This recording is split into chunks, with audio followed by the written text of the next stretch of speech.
दक्षिणामूर्ति समारंभां शंकराचार्य मध्यमाम् अस्मदाचार्य पर्यन्तां वन्दे गुरु परंपराम् उज्जन्ममृतरोर्मूले सुखासीनं जगद्गुरुं ज्ञानानन्दगिरिं वन्दे सद्गुरुं ज्ञानभास्करम्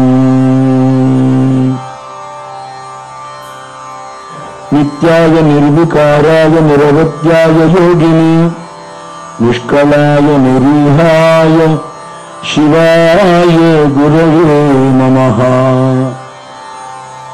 शुष्यकृत्पद्मसूर्याय सत्याय ज्ञानरूपिणे वेदान्तवाक्यवेद्याय शिवाय गुरवे नमः।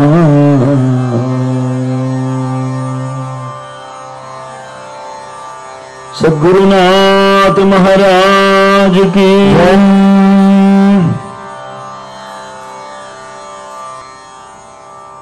दुर्लभमानது மனுஷ பிறவி.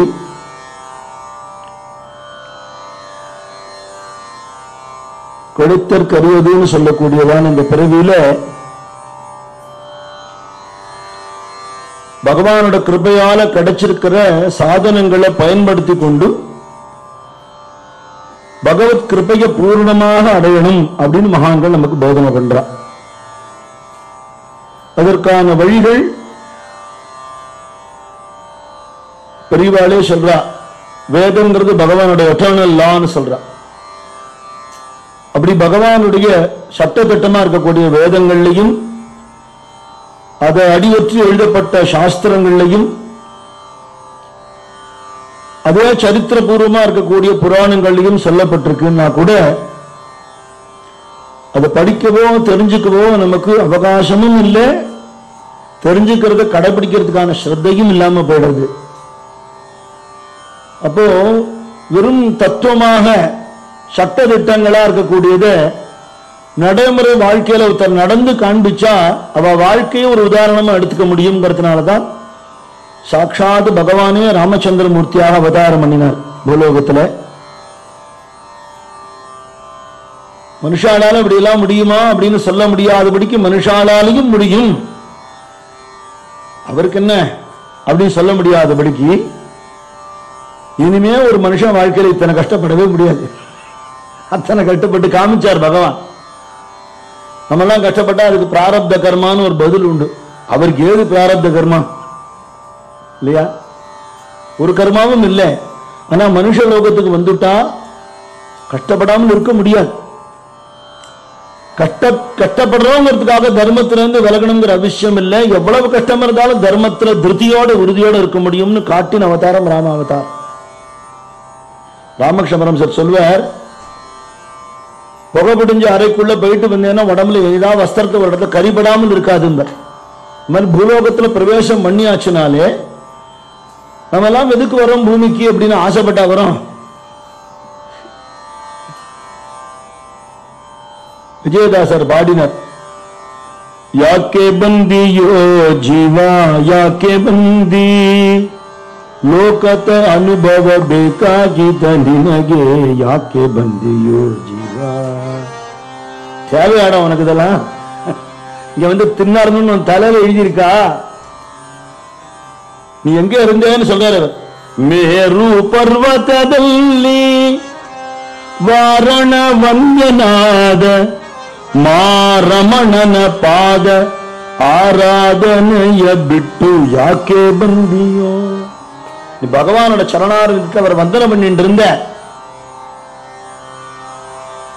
சரியா ஸ்ரத்தையா பக்தி பண்ணாதனால கத்துண்டு வாடான்னு அனுப்பிச்சுட்டாரு கீழே.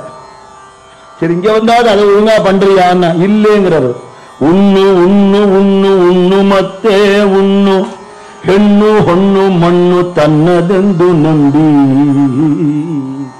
வந்த இடத்துல ஜோலிய பார்க்காம திருப்பி பகவான்கிட்ட போறதுக்கான மார்க்கம் தெரியாம நல்லா தூங்குறதும் இந்த பூமி என்னோடது, இவா என்னோட மனுஷா அப்படின்னு அபிமானிச்சுன்னு ஏமாந்து போறிய. இந்த சரீரத்தை ஒட்டிதான் வரவுகள், சரீரத்தை ஒட்டிதான் உடைமைகள், சரீரமே ஒண்ணுது இல்லைங்கிறத அது சம்பந்தப்பட்டது எது ஒண்ணுது? இதுவே ஒண்ணுது இல்லையே. நம்ம குருநாதர் ஞானானந்த சுவாமி சொல்வார், வெளியில இருக்கிறது மாம்ச பிண்டம், உள்ளுக்குள்ள இருக்கிறது சைத்தன்யமான பகவான். நான் சொல்லிக்கிறியா? அது யாருந்த நான் சொல்றியா? அது எதை குறிக்கிறது? இந்த நாரக்கூடிய மாம்ச பிண்டத்தையா, உள்ளுக்குள்ள இருக்கிற சைத்தன்யத்தையா, எதை சொல்றேன்? இப்ப பகவான் தான் எல்லாம் பண்றான் அப்படிங்கறத நான்கிற வார்த்தை குறிக்குமானால் நம்ம எதுக்குமே கிரெடிட் எடுத்துக்க முடியாது. இல்ல இந்த சரீரம் தான் பண்றதுன்னா அது மாம்சம், ஜட வஸ்து, அது ஒண்ணும் பண்ண முடியாது. அது ரெண்டு அந்த லிங்க் புரியாதனால தான் அவஸ்தைப்படுறோம். சொல்லிட்டு சொல்ற இப்படி எல்லாம் சொல்லிட்டேன்னு வருத்தப்படாதீங்க. அவங்க ஆததெல்லாம் ஆயுது நடந்துடுத்து, நடந்தது நடந்துடுத்து, போனதை பத்தி பேசாத. இனிமே ஸ்ரீதர விஜய விட்டலன ஸ்மரிசிதிரு, இனிமேலாவது முடிஞ்சு போனதை பத்தி பேச வேண்டாம். இனிமேலாவது ஒரு க்ஷணம் கூட வீணாக்காமல் பகவத் சிந்தனையோடு இருக்கணும்னு ஆண்கள் சொல்லித்தரா.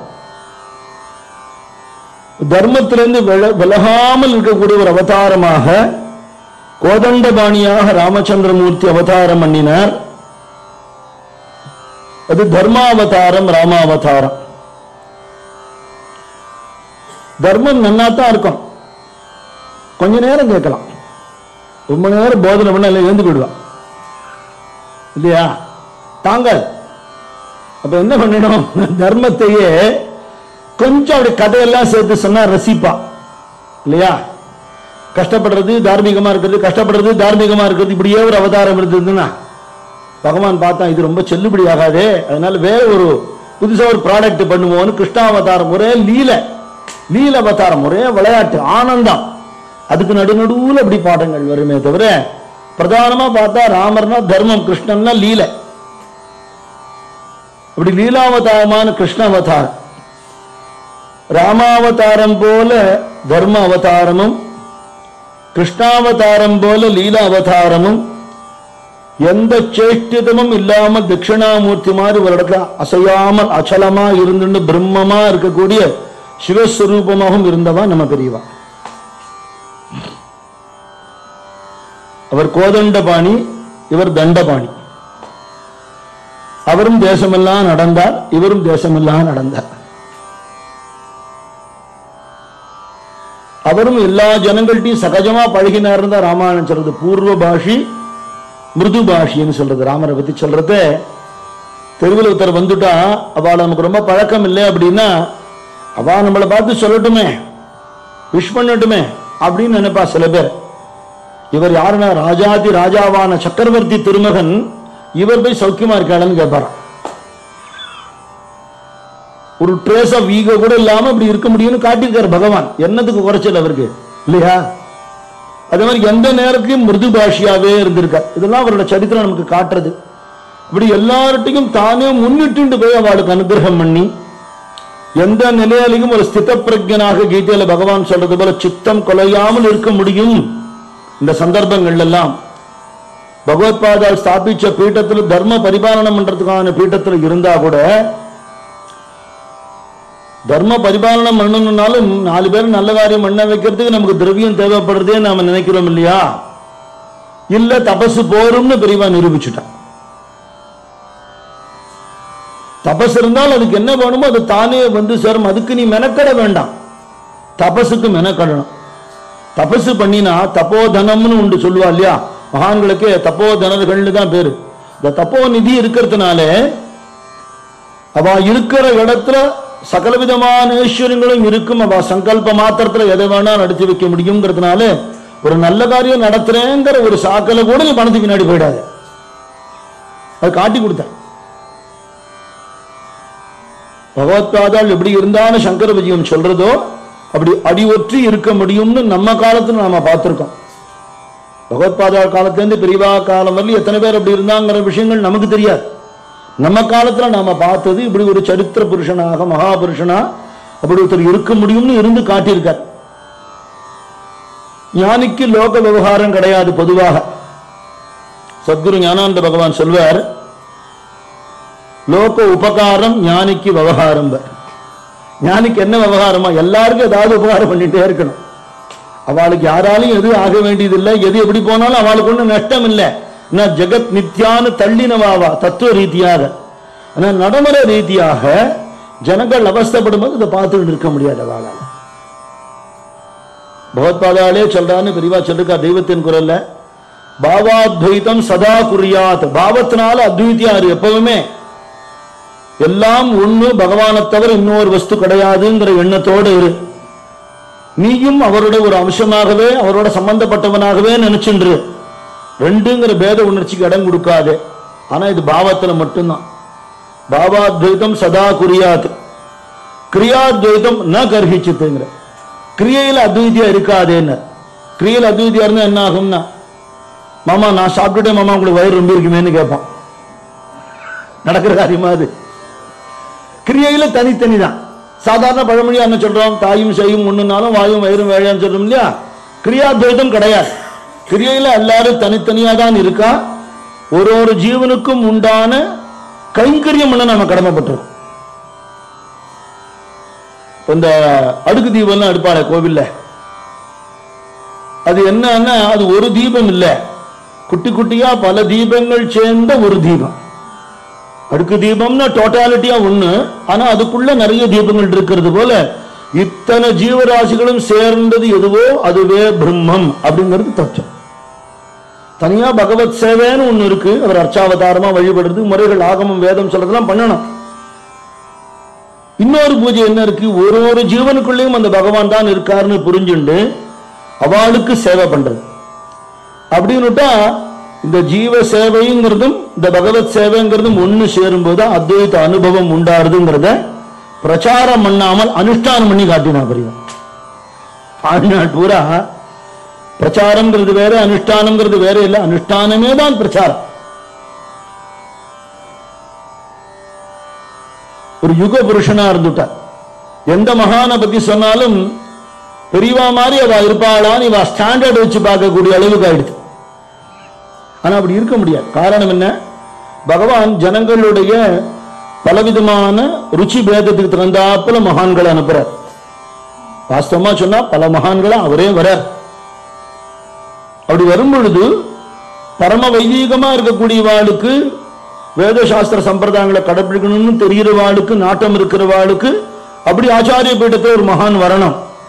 அட அப்படியெல்லாம் இருக்க முடியலப்பா அப்படின்னா அவளுக்கும் வழிகாட்டுத்து மகான்கள் வேணும். ஆக மொத்தத்தில் ஜனங்களை யாரையும் பவசாகரத்தில் முழுக விடப்படாதுங்கிறதுனால இப்படி வைதீகமா இருக்கக்கூடிய மகான்கள், வைதீகத்துக்கு விரோதம் இல்லாமல் வைதிகமா இருக்க முடியாதவாளையும் கரைஞ்சிக்க விடுறதுக்கு மகான்கள். ஷிரடி சாய்பாபா பார்த்தேன்னா வைதிக சம்பிரதாயம்னு சொல்ல முடியாது. ஆனா வைதிக சம்பிரதாயத்துக்கு அவள் விரோதிகள் இல்லை, அதை ஆதரிக்கிறவாதான். வேத பாராயணத்தையோ கீதா பாராயணத்தையோ பாகவதத்தையோ பக்த விஜயத்தையோ ஆதரிக்கிறவாதான். ஆனா அந்த வைதிக சம்பிரதாயங்களையும் முழுமையா தாண்டி அப்படி இருக்கிறவாளையும் காப்பாத்தி தான் ஆகணும். அவளை கை விட்டுட முடியாது. அப்படி சில பேர் இருக்கா. யோகிராம் சுரத்குமார் மகாராஜ், சேஷாத்ரி சுவாமிகள் இவாள்லாம் பரமவம்சாலா இருந்திருக்கா. பெரியவா அந்த மாதிரி ஸ்திதியில உள்ளவரா இருந்தும் கூட இந்த தர்மத்தை காப்பாத்துறதுக்குங்கிற அவதாரமா இருக்கிறதுனால அப்படி இருந்து காட்ட வேண்டியது. பெரிய ப்ரொஃபஸரா இருந்தா கூட காலேஜ்ல போர்டுல எழுதி போடுறத அவருக்கு அது தெரியாம எழுதி போடலையே, நமக்கு தெரியணுங்கிறதுக்கு அவர் எழுதி போட தெரியாதவர் போல இல்லையா. பெரியவாளே சொல்ற காரணம் இல்லாத பக்தின்னு சொல்ற. சந்திரமௌலீஸ்வரர் பூஜை பகவத்பாதாள் பண்ணினா ஆரம்பிச்சு கொடுத்தான்னா சந்திரமௌலீஸ்வரர் தானே பகவத்பாதாள். அவரையே அவர் பூஜை பண்ணுவாளோன்னா அவரை பூஜை பண்றது எப்படிங்கிறது அவர் தவிர யார் சொல்லிக் கொடுக்க முடியும்? அதனால ஒன்னொன்னு அனுஷ்டிச்சு காமிச்சா அதுக்கான பலாபலன்கள்ல நாட்டம் இல்லாமலேயே அப்படி அற்புதமான ஒரு அவதாரமாக தேசம் பூரா நடந்து நடந்து இன்னைக்கு நிறைய பேருக்கு பெரியவாளை பத்தி நிறைய தெரிஞ்சுக்கிறா, நிறைய பெரியவாட்டு ஈடுபாடு வந்திருக்கு. இல்ல வைதிக சம்பிரதாயத்தை சம்பந்தப்படாதவாள்லாம் கூட பெரியவாட்டு நீ ஈடுபாட்டோட இருக்கா. எங்களுக்கு ஒண்ணுமே தெரியாதுங்க, நாங்களாம் அவர் இருக்கும்போது பார்த்ததே இல்லைங்க, மரத்து பக்கமே போக மாட்டோம், நம்மளெல்லாம் உள்ள விட மாட்டாங்களோ இல்லைன்னு நினைச்சுக்கிட்டு இருந்தோம். இப்போ புஸ்தகத்தெல்லாம் படிச்சுட்டு பார்த்தா எவ்வளவு பெரிய மகானா இருந்திருக்காரு, தெரியாம விட்டுட்டோமேன்னு இப்போ வருத்தமா இருக்கு. போய் அதிர்ஷ்டானத்தை நமஸ்காரம் பண்றோம் அப்படி சொல்றவா இருக்கா. இன்னைக்கும் அன்னைக்கு சஞ்சாரம் பண்ணிட்டு இருந்த பெரியவா இன்னைக்கு அதிர்ஷ்டானத்தை உட்கார்ந்து அனுகிரகம் பண்ற, அவ்வளவுதான். தபோவனம் குருநாதா ஞானானந்த சுவாமிகிட்ட ரொம்ப ஈடுபாடா இருந்த ஒரு அம்மா சுவாமி மகாசமாதி ஆன பிறகு அவ பிள்ளை விஷயமா ஒரு பிரார்த்தனைக்கு பெரியவாட்ட வந்தா. பெரியவா சொன்ன, வந்ததுக்கு நமஸ்காரம் பண்ணிட்டு போயிடு, பிரார்த்தனை அங்க போய் பண்ணுங்க. அந்த அம்மா மனசுல நினைச்சுக்கிறா, எங்க சுவாமி தான் இப்ப இல்லையேன்னு நினைச்சுக்கிறா. எங்க போயிட்டார் அப்படிங்கிறாரு பதில். அதிஷ்டானம்னா என்ன அர்த்தம் தெரியுமா? ஒரே இடத்துல அசையாமல் இருக்காருன்னு அர்த்தம். ஆசிரமத்தை இங்க அங்க கூட போல, ஒரே இடத்துல இருக்காருன்னு அர்த்தம். அதனால அங்க போய் வேண்டிக்கோ, எங்கேயும் போல அவர் அப்படின்னா. அதனால அதிஷ்டானத்துல அதிஷ்டான சக்தியா இருக்கா, உலகம் பூராக பரபிரம்மமா பரவி இருக்கா. எங்க இருந்து பிரார்த்தனை பண்ணினாலும் அதை நிறைவேற்றி வைக்கக்கூடிய அளவுக்கு. பெரியவாளுடைய திவ்ய சரித்திரம், லீலா சரித்திரங்கள் நிறைய இப்ப நமக்கு படிக்கவும் கேட்கவும் கிடைக்கிறது. திருப்பி திருப்பி படிக்கிறதுனாலயோ கேட்கறதுனாலயோ அழுக்க போறதானே? இல்லவே இல்லை. எத்தனை தடவை ராமாயணம் கேட்கிறோம், பாகவதம் கேட்கிறோம், பாரதம் கேட்கிறோம், கீதை கேட்கிறோம், பக்த விஜயம் கேட்கிறோம், பெரிய புராணம் கேட்கிறோம். போர் அடிக்கிறதானே? அது அவ்வளவு பெரிய உதாரணமே வேணாம். தினம் தினம் காப்பி குடிக்கிறோம், அழுக்க மாட்டேங்குது. இப்படி பரம மதுரமான பெரியவாளுடைய சரித்திரத்துல அவகாசத்துக்கு ஏத்தாப்புல இன்னைக்கு கொஞ்சம் நாம அனுபவிக்கலாம். 27 நட்சத்திரங்கள்ல ஒரு நட்சத்திரமாக அனுஷ நட்சத்திரம்னு இருந்தது முன்னாடி. இப்ப அனுஷத்துல குழந்தை பிறந்துதான் அட பெரியவா நட்சத்திரம் அப்படின்னு சொல்ற அளவுக்கு அந்த நட்சத்திரத்துக்கே மகிமை கொடுத்துட்டா பெரியவா. அதுக்கு அனுராதா நட்சத்திரம்னு பேர். அனுஷ நட்சத்திரத்துக்கு சாட்சாத்து கிருஷ்ண பிரேமிய உலகத்துல உபதேசம் பண்ணி தன் வாழ்க்கையே கிருஷ்ண பிரேமிங்கிறதுக்கு அர்ப்பணம் பண்ணின ராதிகா தேவியோட நட்சத்திரம். ராதே அனுராதா நட்சத்திரத்துல பிறந்தவதான், அவன் தான் ராதேன்னு பேர் அவளுக்கு. அந்த அற்புதமான நட்சத்திரத்துல பெரிய அவதாரம் பண்ணினா.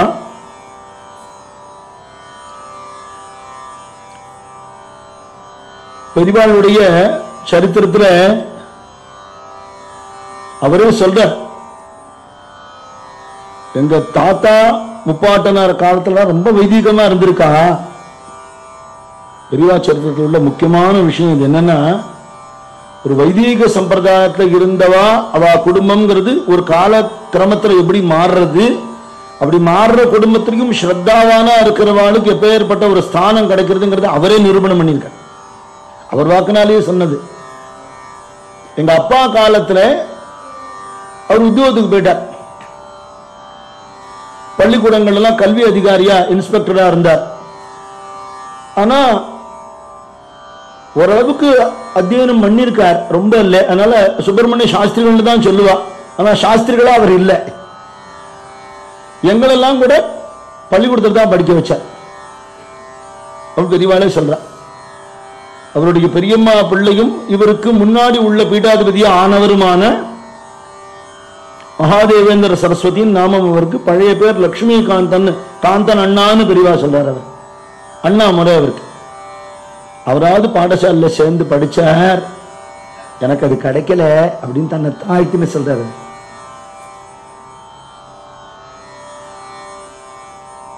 இப்ப காமகோட்டி பெரியவாளா 66வது பட்டத்துல இருந்த பெரியவாளோட நாமகரணம் இல்ல, அவரோட நாமகரணம் பெரியவாளுக்கு. சந்திரசேகரேந்திர சரஸ்வதி சுவாமி தான் அவரோட பேரும்.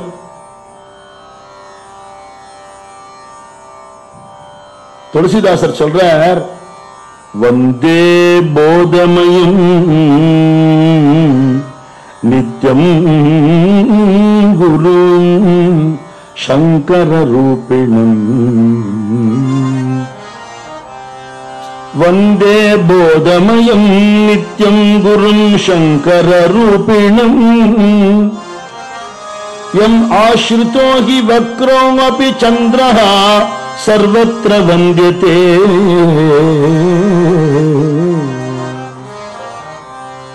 உலகத்துக்கு அத்தனை அண்ட சராச்சரங்களுக்கும் குருவா இருக்கிற பரமேஸ்வரனை நமஸ்காரம் பண்றேன். துளசி ராமாயணத்துக்கு முன்னாடி மங்களாசாசன ஸ்தோத்திரங்கள் எழுதுற.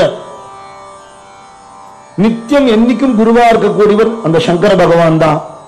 அவர்கிட்ட விசேஷம் என்னன்னா, வக்கரமா வளைஞ்சி இருக்கிற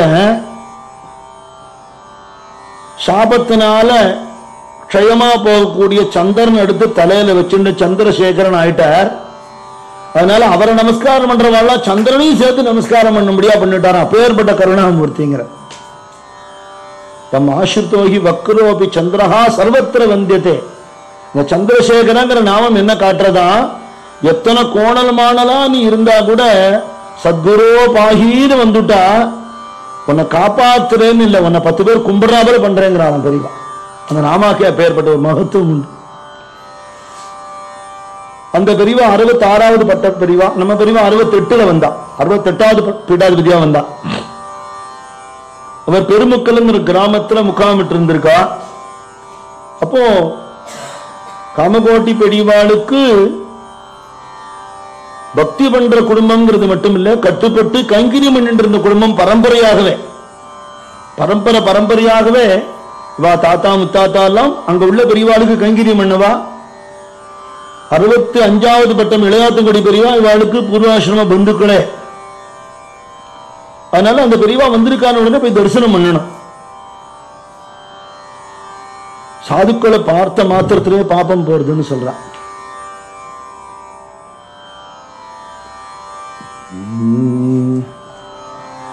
दर्शन से सब पाप विनाश, दर्शन से सब पाप विनाश, दुख दरिद्र सब भूल गयो, दुख दरिद्र सब दूर गयो रे, अमृत वचन सुनते तमनाशो, अमृत वचन सुनत तमनाशो रे, अमृत वचन सुनत तमनाशो, अमृत वचन सुनत तमनाशो रे, घट भीतर सब पायर हो, घट भीतर प्रभु पायल मेरे सगुरु गराए, आज सखी मेरे सगुरु गराए, मेरे मन में आनंद भयो, मेरे मन में आनंद भयो.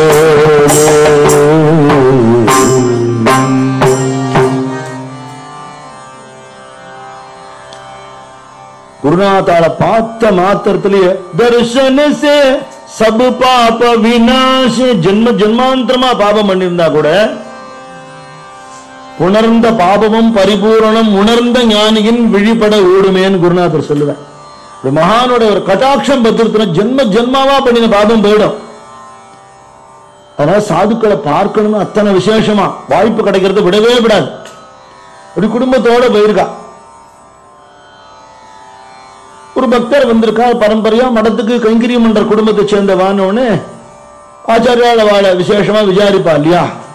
எல்லா பக்தாலும் வாழுக்கு சமந்தான், குழந்தைகள் மாதிரி தான் எல்லாரும். பரம்பரையா கைங்கரியம் பண்ற குடும்பம்னா எப்படி இருக்கள் என்ன எதுன்னு விசாரிப்பா. ஒரு 2 வார்த்தை இவர்கிட்ட பேசினார், வாழலாம் கட்டாட்சம் பண்ணினார். பாக்கி நேரம் பூரா அந்த குட்டி குழந்தை சுவாமிநாதன், அவர் ஸ்கூல் படிக்கிற பையன், அவர்கிட்டயே பேசிட்டு இருக்க, அவரையே பார்த்துட்டு இருக்க. பெரியவாளை பின்னாடி சொல்லும் போது சொல்றா, எனக்கு அவளோட மகிமையெல்லாம் தெரிஞ்சுக்கிறதுக்கான வயசு இல்லை, இந்த பீட்டத்தோட பெருமையும் அவளுடைய ஒரு தபசோ ஒண்ணுமே தெரியறதுக்கான வயசு இல்லை. ஆனா என்னவோ அவரோட கண்ணு அப்படியே கவர்ந்து இழுத்துடுத்து அவரை பார்த்துட்டே இருக்கணும் போல இருந்தது. அவரை விட்டு இருக்கவே முடியாது போல ஆயிடுச்சுட்டார். அப்படி கூட ஆக முடியுமா? எங்கேயாவது ஒரு ஸ்கூல் பாய்க்கு அப்படி தோணுமான்னா அப்படி இழுத்துடுத்து. காந்தம் இரும்பு போல கவர்ந்தென்னை விடாமல் கலந்திடுவாய் குருநாதா, அப்படி இழுத்துட்ட. நீ என்ன படிக்கிற? இத்தனை கிளாஸ் படிச்சுட்டு இருக்கேன்.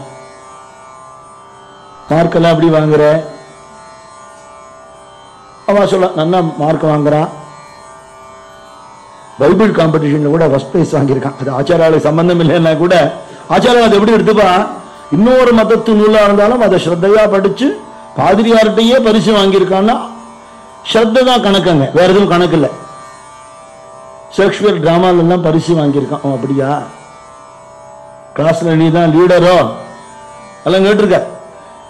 பின்னாடி பெரியவா சொல்றா, எனக்கு நிர்வாக திறமை இருக்கான்னு பார்த்திருக்காருங்கிற. எங்கேருந்து எப்படி போறாரு எல்லாம் கேட்டுட்டு, பாட்டெல்லாம் தெரியுமா, ஸ்லோகம் எல்லாம் தெரியுமா, அம்மா எல்லாம் சொல்லி கொடுத்திருக்கா. பெரியவாளே சொல்றா, நம்ம தர்மத்துல பிரதம குரு யாருன்னா தாயார்னு சொல்ற. ஒரு குழந்தை நல்லபடியா வரணும்னா அது தாயார் கையில தான் இருக்கு. குழந்தை பிறக்கிறதுக்கு முன்னாடியே அவளை அப்படி கொண்டு வர முடியும்னு நம்ம குருநாதர் ஞானானந்த சுவாமி சொல்ற. கர்ப்ப காலத்திலேயே குழந்தை வயத்துல இருக்கும் பொழுதே இந்த ஒரு 10 மாசத்துக்கு லௌகீக சிந்தனை இல்லாமல் இருப்போம், பகவத் விஷயம் தவிர எந்த விஷயத்திலையும் கவனம் செலுத்தாமல் இருப்போம். நம்ம சாப்பிடுற உணவு எப்படி குழந்தைக்கு போறதோ அப்படி நாம அனுபவிக்கிற உணர்வும் குழந்தைக்கு போகும். அதனால அதே சிந்தனையா இருப்போம் அப்படின்னு ஒரு தாயார் இருந்துட்டால், ஞானானந்த சுவாமி சொல்றார், மகளும் மகனும் பிறப்பா, மகான் பிறக்க வேண்டாமா? நம்ம வீட்டுல ஒரு மகான் வரணும்னு ஒரு பொண்ணு நினைக்கணும், அது தாயாரால தான் முடியும். வெறும் சத பிண்டத்தை உலகத்துக்கு கொடுத்து பிரயோஜனம் இல்லை இல்லையா? ஒரு மகானை கொடுக்கணும், அந்த தாயார் அப்படி இருக்கணுமா? அந்த கர்ப்ப காலம்ங்கிறது சாதாரணமாவே 9 மாசம் 10 மாசம் வயத்துல சுமக்கிறான்னா அது தபசுன்னு தான் சொல்லுவா இல்லையா? தவம் இருந்து பெத்தான்னு சொல்றது உண்டு இல்லையா? அதுக்கு மேலான ஒரு தபஸ் சொல்றார். அந்த கர்ப்ப காலத்துல எந்த விதமான லௌகீக சிந்தனையோ, மனசு வருத்தப்படுறதோ, துக்கமான விஷயங்களோ, ஏதோ கண்ட நியூஸை படிச்சோ, டிவியை பார்த்துட்டோ, சினிமாவை பார்த்தோ மனசு பேதலிக்கிறாப்புல குழப்பறாப்புல வச்சுக்கவே விடாதான். அப்படி இருந்துட்டா அவளுக்கு பிறக்கிற குழந்தை ஒரு சாதுவாவோ மகாத்மாவோ பாகவதாவா தான் இருக்குன்னு சாமி சொல்ற. இதுக்கு அடுத்த கட்டம் பெரியவா சொல்ற, அந்த குழந்தை பிறந்தப்புறம் அந்த குழந்தைக்கு விவரம் தெரிஞ்ச நாள்ல இருந்து சத்சங்க வாசனையாவே அந்த குழந்தைய வளர்த்து, அதுக்கு வாக்கு வரும்போதே மழல சொல்லலையே அதுக்கு நாமாவளியை பழக்கி, கொஞ்சம் பேசுறதையே ஸ்லோகங்கள்லாம் சொல்லி கொடுத்து, 7 வயசுல தானே பூனல் போட்டு அப்பா பிரம்மோபதேசம் பண்ணி வச்சு குருன்னு ஆக போறார். அதுக்கு முன்னாடி அம்மா தான் குருவா. மாதா பிதா குரு தெய்வம்னு இப்படி வச்சிருக்கிற லிஸ்டே அப்படிதான் வச்சிருக்கு. தாயாருக்கு ஸ்லோகங்கள்லாம் சொல்லி கொடுத்தாலாம். அம்மாவுக்கு கடமை அது. ஒரு தாயாருக்கும் அப்ப கத்துக் கொடுக்கறதாக நம்ம கத்துக்கணும் இல்லையோ, வேற வழி இல்லை. நம்ம கத்துன்னு ஆகணும், நம்ம கத்துன்னு குழந்தைக்கு சொல்லி தரணும். அப்படிலாம் சொல்லி கொடுத்துருக்கா. ஸ்லோகங்கள்லாம் பழக்கம். பூனல் போட்டாச்சு போட்டுட்டேன். 7 வயசுல போடல, அவருக்கு 9 வயசுக்கு அப்புறம் தான் போட்டா. அதெல்லாம் பெரியவாளே சொல்லியிருக்கான். எங்க அப்பா ஊரூரா டிரான்ஸ்பர் ஆகிட்டே இருக்கும், சுத்தி இருக்கார், கிரமத்துல போட முடியல அப்படிங்கிற. அதுதான் ஸ்ரத்த உண்டு, ஆனா உத்தியோக நிமித்தம் பண்ண முடியல. அப்பெல்லாம் வெள்ளக்கார காலத்துல இந்த வைதிகமா எல்லாம் இருந்தா வாழ முடியாதோங்கிற ஒரு பயம் இருந்தது. அப்ப ஆரம்பிச்சது பெரியவா அவதாரம் பண்ணி அவர் திக்விஜயம் பண்ற காலம் வரையில் கூட அந்த பயம் இருந்தது. என்னோட இளம் வயசுலயே நான் என் காதால கேட்டிருக்கேன், இந்த தர்பையை வச்சுட்டு 4 நாக்கு 8 நாக்கு திண்டாடுற கொடுமை நம்மளோட போட்டீங்க, நம்ம பசங்களாவது இங்கிலீஷ் படிப்பு படிச்சு நன்னா இருக்கட்டும் வைதிகால் சொல்றது எங்க காதால கேட்டிருக்கேன். பாடசாலைகள்லாம் மூடின்னு இருந்த ஒரு காலத்தை நம்ம பார்த்திருக்கோம். தெருவில் பிராமணா நடந்தா குடுமியை அறுத்து பூனலை அறுத்து பிராமணால உதைக்கிறதுக்கு தயாரா இருந்த கூட்டம் இருந்த காலத்தை நம்ம பார்த்திருக்கோம். இன்னைக்கு பார்க்கிற இடமெல்லாம் வேத பாராயணம் நடக்கிறது. வேத பாடசாலைகளுக்கு குட்டி குட்டியா நிறைய குழந்தைகள் தைரியமா வேதம் படிக்கிறா. வேதம் படிச்சா நன்னா இருக்க முடியும்னு சமூகம் புரிஞ்சுருக்குன்னா ஒரே காரணம் மகாபரிவாதம். அது யாருமே மறுக்க முடியாது. ஒருத்தரும் பெரியவாளை பத்தி சொல்லும் போதுதான் இதை சொல்லுவேன். இது ஹிஸ்டாரிக்கல் எவிடன்ஸ். இது ஒரு அபிமானத்துல பேசுற விஷயம் இல்ல, சத்தியம் இது. அதுவும் குறிப்பா தமிழ்நாடு மாதிரியான ஒரு நாஸ்திக பூமியில இன்னைக்கு வேதம் இருக்கு அப்படின்னா அது அவர் ஒருத்தர் தான் காரணம்னு சொல்லலாம். பகவத் பாதாள் காலத்துல அப்பவும் வைதிகம் தசை மாதிரி இருந்துதான். பூர்வ மீமாம்சகாலாம் யஜ்ஞயாகாதிகள் கர்மாக்கள் பண்றோம், சந்தியாவனாதி அனுஷ்டானங்கள் பண்றோம், உபாசனாதி காரியங்கள் பண்றோம். இதெல்லாம் பண்ணினா நம்ம நன்னா இருக்க போறோம், சொர்க்கம் கிடைக்கும்னு சொல்லியிருக்கு. இந்த காரியமே நம்மளை காப்பாத்திடுங்கிறத கடவுள் ஒருத்தன் எங்கேருந்து வந்தான் இப்படின்னு கேட்கிற மாதிரி வைதிகாலுக்குள்ளே ஒரு கூட்டம் இருந்திருக்கு. பகவத் காலத்துல கடவுள் இல்லைங்கிற நாஸ்திகவாதிகள் ஒரு பக்கம். அப்ப அவ்வளவுதான் நாஸ்திகம் ரொம்ப தலை எடுக்கல. ஆஸ்திகத்திலேயே நிறைய டைவர்சிஃபைடு தாட்ஸ், விதவிதமான ஒரு எண்ணம். ஆசை இல்லாமல் இரு, அதுவே மோட்சம், பகவான் இருக்காரா இல்லையாங்கிறத பத்தி கவலைப்படாதே அப்படின்னு புத்தர். யாரையும் ஹிம்சை பண்ணப்படாத அஹிம்சா தர்மத்தில் இரு, ஒன்ன எவ்வளவு வேணா ஹிம்சை பண்ணிக்கோ அப்படின்னு ஜெயின மதம். இஸ்லாம் கிறிஸ்தவம் எல்லாம் வரவே இல்லை, பகவத்பாதாள் காலத்துல கிடையாது. மொத்த 72 மதங்கள் இருந்துதான். அவரோட அஷ்டோத்திரத்திலே வருது, திசப்ததி மதோச்சேத்ரே நமகான்னு ஒரு பதம் வருது. 72 விதமான ஜனங்களை குழப்பக்கூடிய துர்மதங்கள் இருந்தது. காபாலிக சைவத்திலிருந்து வாமாச்சார சாக்தத்திலிருந்து எல்லாம் இருந்திருக்கு. இது எல்லாத்தையும் நிராகரணம் பண்ணி பாரத தேசத்துல பிறந்த பௌத்தத்தை இந்த ஊர் வரையில் அனுப்பிச்சது பகவத்பாதாள் தான் இல்லையா? ஆனா பகவத்பாதாள் காலத்துக்கு அப்புறம் வேற மதங்கள்லாம் உண்டாகி ஜனங்களை இன்னும் குழப்பும்படியாகி நாஸ்திகவாதம் தலையெடுத்து போய் பிராமண குலத்துல பிறந்தவாளே வைதீக தர்மத்தை இருக்கிறவாளே இதெல்லாம் நிஜமா பொய்யாம இத்தனை நாளா நம்ம அப்பா தாத்தா எல்லாம் சொல்லிட்டு வந்தது இல்லைன்னு ஒருத்தன் சொல்றானே அப்படின்னு எல்லாம் புத்தி குழம்பின காலத்துல பகவத்பாதாள் காலத்துல இருந்ததை விட சிக்கலான ஒரு சூழ்நிலையில பெரியவா அவதாரம் பண்ணி அவ்வளவையும் மாற்றி காட்டின. அந்த காலகட்டம் அவ்வளவு மோசமான காலகட்டம்.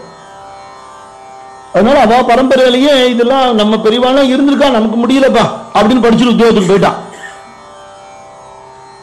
பூணல் போட்டாச்சு, திரிகால சந்தியாவந்தனம் பண்றேன், திரிகால சந்தியாவந்தனம் பண்றேன், சந்தோஷம் ஆச்சா.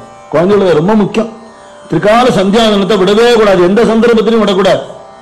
இது என்ன வேடிக்கைன்னா, நம்ம வாட்ஸ்அப்லயோ பேஸ்புக்லயோ இத்தியாதி கர்மாக்கள்ல செலவழிக்கிற நேரத்துல கொஞ்சத்துக்கு கொஞ்சம் கூட ஆக போறது இல்லை. இது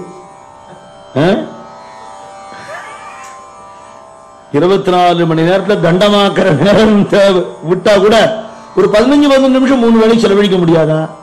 சமீபத்தில் யாரோ மெசேஜ் அனுப்பிச்சிருந்தா, இன்னும் ஊர்கள் எல்லாம் அக்ரஹாரங்கள்லாம் கைவிட்டு போயிடுத்து அப்படின்னு வேற மதத்துக்காரன் வந்துட்டான்னு மெசேஜ் அனுப்பிச்சா. நான் பதில் போட்டேன், 3 வேளை அனுஷ்டானம் பண்றதா விட்டுட்டான், 5 வேளை அனுஷ்டானம் பண்றவன் எடுத்துன்னு விட்டான்னு பதில் போட்டேன். அதான் பகவான் அவனுக்கு தானே சப்போர்ட் பண்ணுவார் இல்லையா? பகவான் பொது எல்லாருக்கும், நீ அனுஷ்டானம் பண்றது இல்லை, அவனுக்கு எதுக்கு அக்ரகாரம், போ அவன் பண்றான் நீ எடுத்துக்கூடா அப்படின்னு கொடுத்துருவார். நம்ம தான் அதுக்கு காரணமே தவிர இல்லையா? திரிகால சந்தியாவந்தனம் பண்றேன், சந்தோஷம்.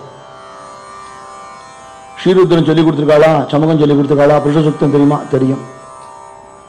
எல்லாத்தையும் குழந்தைய சொல்ல சொல்லி ஸ்லோகங்கள் உள்பட வேதம் உள்பட எல்லாம் சொல்லி கேட்கிற ஆச்சாரியர். எல்லாருக்கும் மடத்துல புரியல. இவனை விட நல்ல பாடசாலை படிச்ச பசங்கள்லாம் நிறைய பேர் வந்து நமஸ்காரம் பண்றா, பரம வைதிகமா இருக்கிற குடும்பங்கள்லாம் வருது.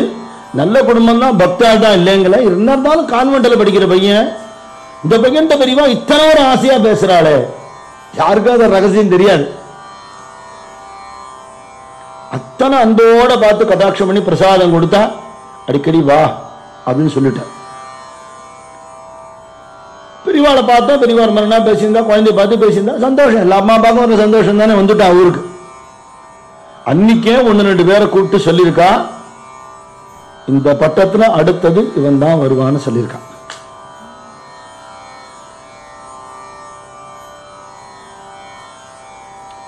பிற்பாடு அவர் தான் தீர்மானம் பண்ணணும்னு அவர் நினைச்ச போது மடத்திலேயே அதுக்கு அப்போசிஷன் இருந்ததுன்னு பெரியவாளே சொல்றார்.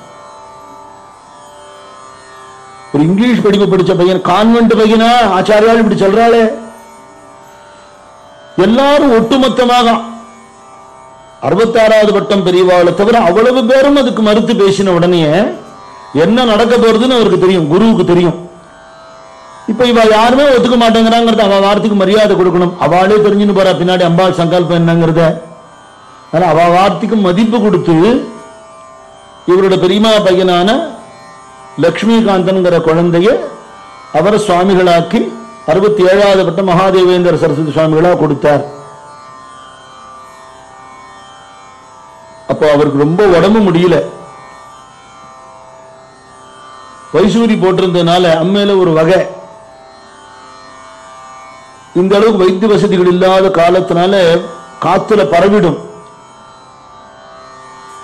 நீ எனக்கு பக்கத்துல இருந்து சுசுரூஷ பண்ணாதே, நீ அண்ணன்ட போயிடு, உன்னை எனக்கு அப்புறம் சுவாமிகள் ஆக்கிவிட்டேன், நீ அண்ணன்ட போயிடுன்னு மடத்து வேலையெல்லாம் பாரு, நான் இருந்துக்கிறேன் அப்படின்னு விட்டார்.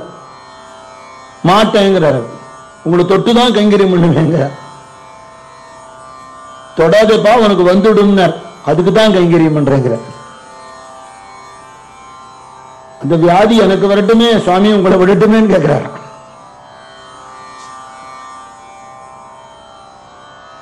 பின்னாடி பெரியவா அந்த இடத்துக்கு வருவான்னு அவருக்கு தெரியுங்கிறதுனால அவருக்கு வஸ்திரம் உள்பட, தண்டம் உள்பட, ருத்ராட்சமா உள்பட, அக்ஷத உள்பட கொடுத்துட்டா. தான் கொடுக்க போறது இல்லைங்கிறது தெரியும். இந்த மகாதேவேந்தர் சரஸ்வதி சுவாமிகளுக்கு தெரியும்படியாக அதை கொடுத்துட்டா.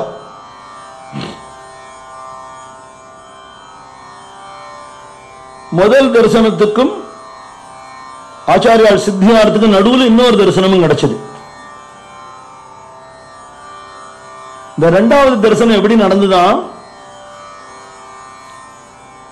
இருப்பு கொள்ளலையாம் பெரியவாளுக்கு. சுவாமிநாதன் அந்த பையனுக்கு இருப்பு கொள்ளல. பார்க்கணும் பார்க்கணும் துடியா துடிச்சுட்டேன், யாராவது சொன்னா நம்புவாளோ அப்படிங்கிற. ஒரு பள்ளிக்கூடம் படிக்கிற பையன் ஒரு சுவாமிகளை பார்க்கணும் பார்க்காம இருக்க முடியலன்னு சொன்னா அதை நம்புவாளோ? ஆனா அப்படிதான் இருக்குமா. உத்தம குரு உத்தம சிஷ்யனுக்கு மீராபாய்க்கு அனுகிரகம் பண்ணிட்டு ரைதாஸ் மகராஜ் கிளம்பிட்டார். பாதுகை கொடுத்துட்டு கிரிதாரியை கொடுத்துட்டு கிளம்பிட்டார். சரி, அவர் தான் கொடுத்துட்டாரு, உபதேசம் பண்ணிட்டாரு, இனிமே பூஜை பண்ணலாமேன்னு தோணலையாம். என் குருநாதனை எப்ப பார்ப்பேன், குருநாதனை எப்ப பார்ப்பேன்னு துடிக்க ஆரம்பிச்சுட்டாளாம். வாசல்லையே நின்று அழுவாளாம். சத்குரு விரகலகா சத்குரு விரகலகா சத்குரு விரகலகா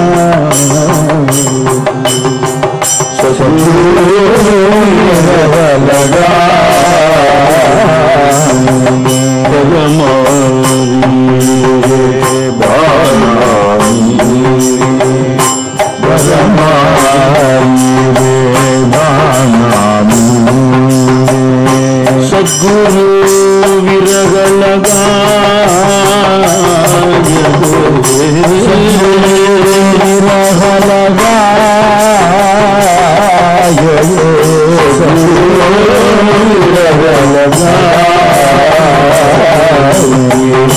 சத்குரு விரகலகா குருவை பார்க்காம இருக்க முடியலையேன்னு மீரா அழறா. என் கால் முடமா போயிடுத்துங்கிறா. எனக்கு நடக்க முடியல, என் காதுல யாரோ மீரா மீரான்னு கூப்பிடுறா, ஏண்டி செவிடா போயிட்டியான்னு கேட்கிறா. என் காதுல குரு வாக்கு மட்டும்தான் இருக்கு, ஒன்னும் கேட்கல. கண்ணு அழுது அழுது மறைஞ்சு போயிடுத்து, ஒண்ணுமே தெரியல. அவர் வர்ற பாதையே பார்த்துட்டு இப்படி வருவாரோ வருவாரோன்னு எதிர்பார்த்துட்டு இருக்கேன். என்னுடைய உடம்பு சரியில்லையாங்கிறா. ஆமான்னு பதில் சொன்னேன். வைத்தியரை கூப்பிட்டுமான தாத்தா கேட்டார். உங்க அரண்மனை வைத்தியரால குணப்படுத்த முடியாதுன்னு சொல்லிட்டேன். என்ன வைத்தியர் யாரு உனக்கு அப்படின்னு கேட்டான். சத்குரு வைசா வைதுன்ன கோயி பூச்சோ வேத புராண. வேத புராணங்கள்ல சொல்லியிருக்கு தாத்தா, குருநாதர் தான் வைத்தியன், யாராலையும் என் நோயை குணப்படுத்த முடியாது. சத்குரு ஔஷத ஐசீதி நீரோம ரோம பைச்சைனா மீரா கே பிரபு गिरिधर नागर अमर लोक में रहना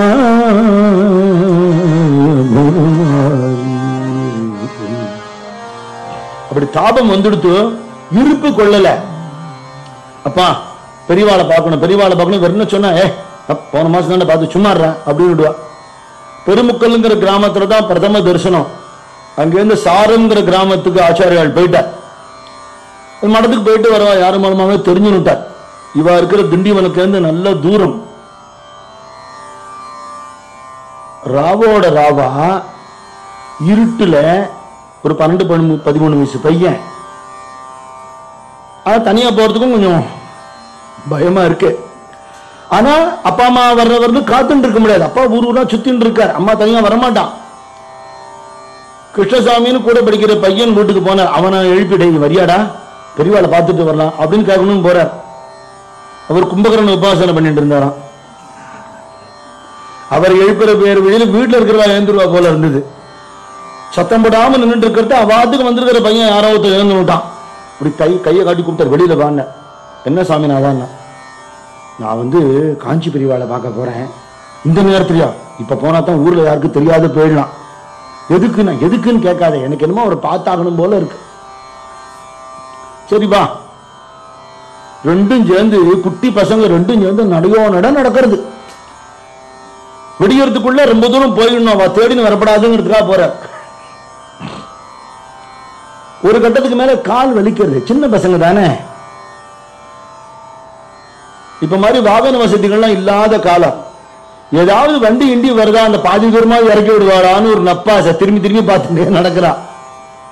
காமகோடி மடத்து வண்டியே வருது. மாட்டு வண்டி குதிரை வண்டி தான் வச்சிருப்பான் மடத்துல, கார்லாம் கிடையாது. அது சாமான்கள் ஏற்றின்னு போறதுக்கு, ஏன்னா வைத்தியகாலை கூட்டின்னு வரதுக்கு அப்படிதான் இருக்கும். அந்த வண்டியில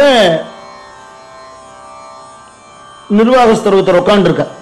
வண்டி நிறுத்தின உடனே என்ன பெரியவாளை தான் பார்க்க வரோம். நான் என்ன பண்ணிட்டோம், காலை வலிக்கிறது மாமா, இந்த வண்டியில வரலாமா? அப்படிலாம் ஏறப்படாதுப்பா, இது மடத்து வண்டி, மடத்து ஆசாமில் யாரும் ஏற்றுறதுக்கு அனுமதி இல்லை, நீ நடந்து வந்துக்கோ, நீ வண்டி எடுப்பா அப்படின்னு விட்ட.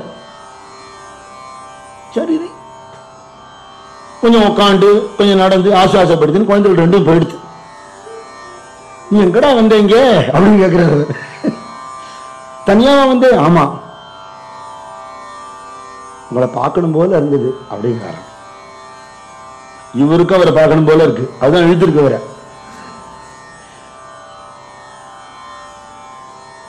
இருக்கியோ இல்லையோ? இல்ல ஆத்துல சொல்லாம வந்துட்டேன், அப்பா கோச்சுப்பா, உத்தரவு குடும்பமா கிளம்புறேங்கிற.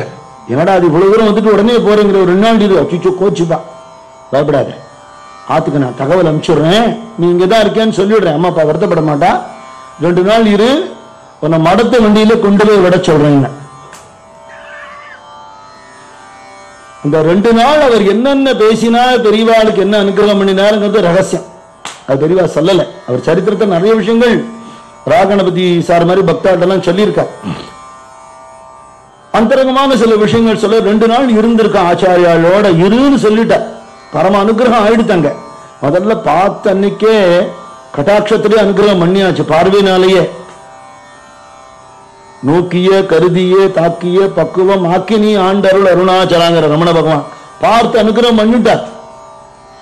வாட்சிக்கு அனுகிரகமும் ஆயிருக்கு. அதுக்கப்புறம் மடத்து வண்டியிலே திரும்பி வந்துட்டார்.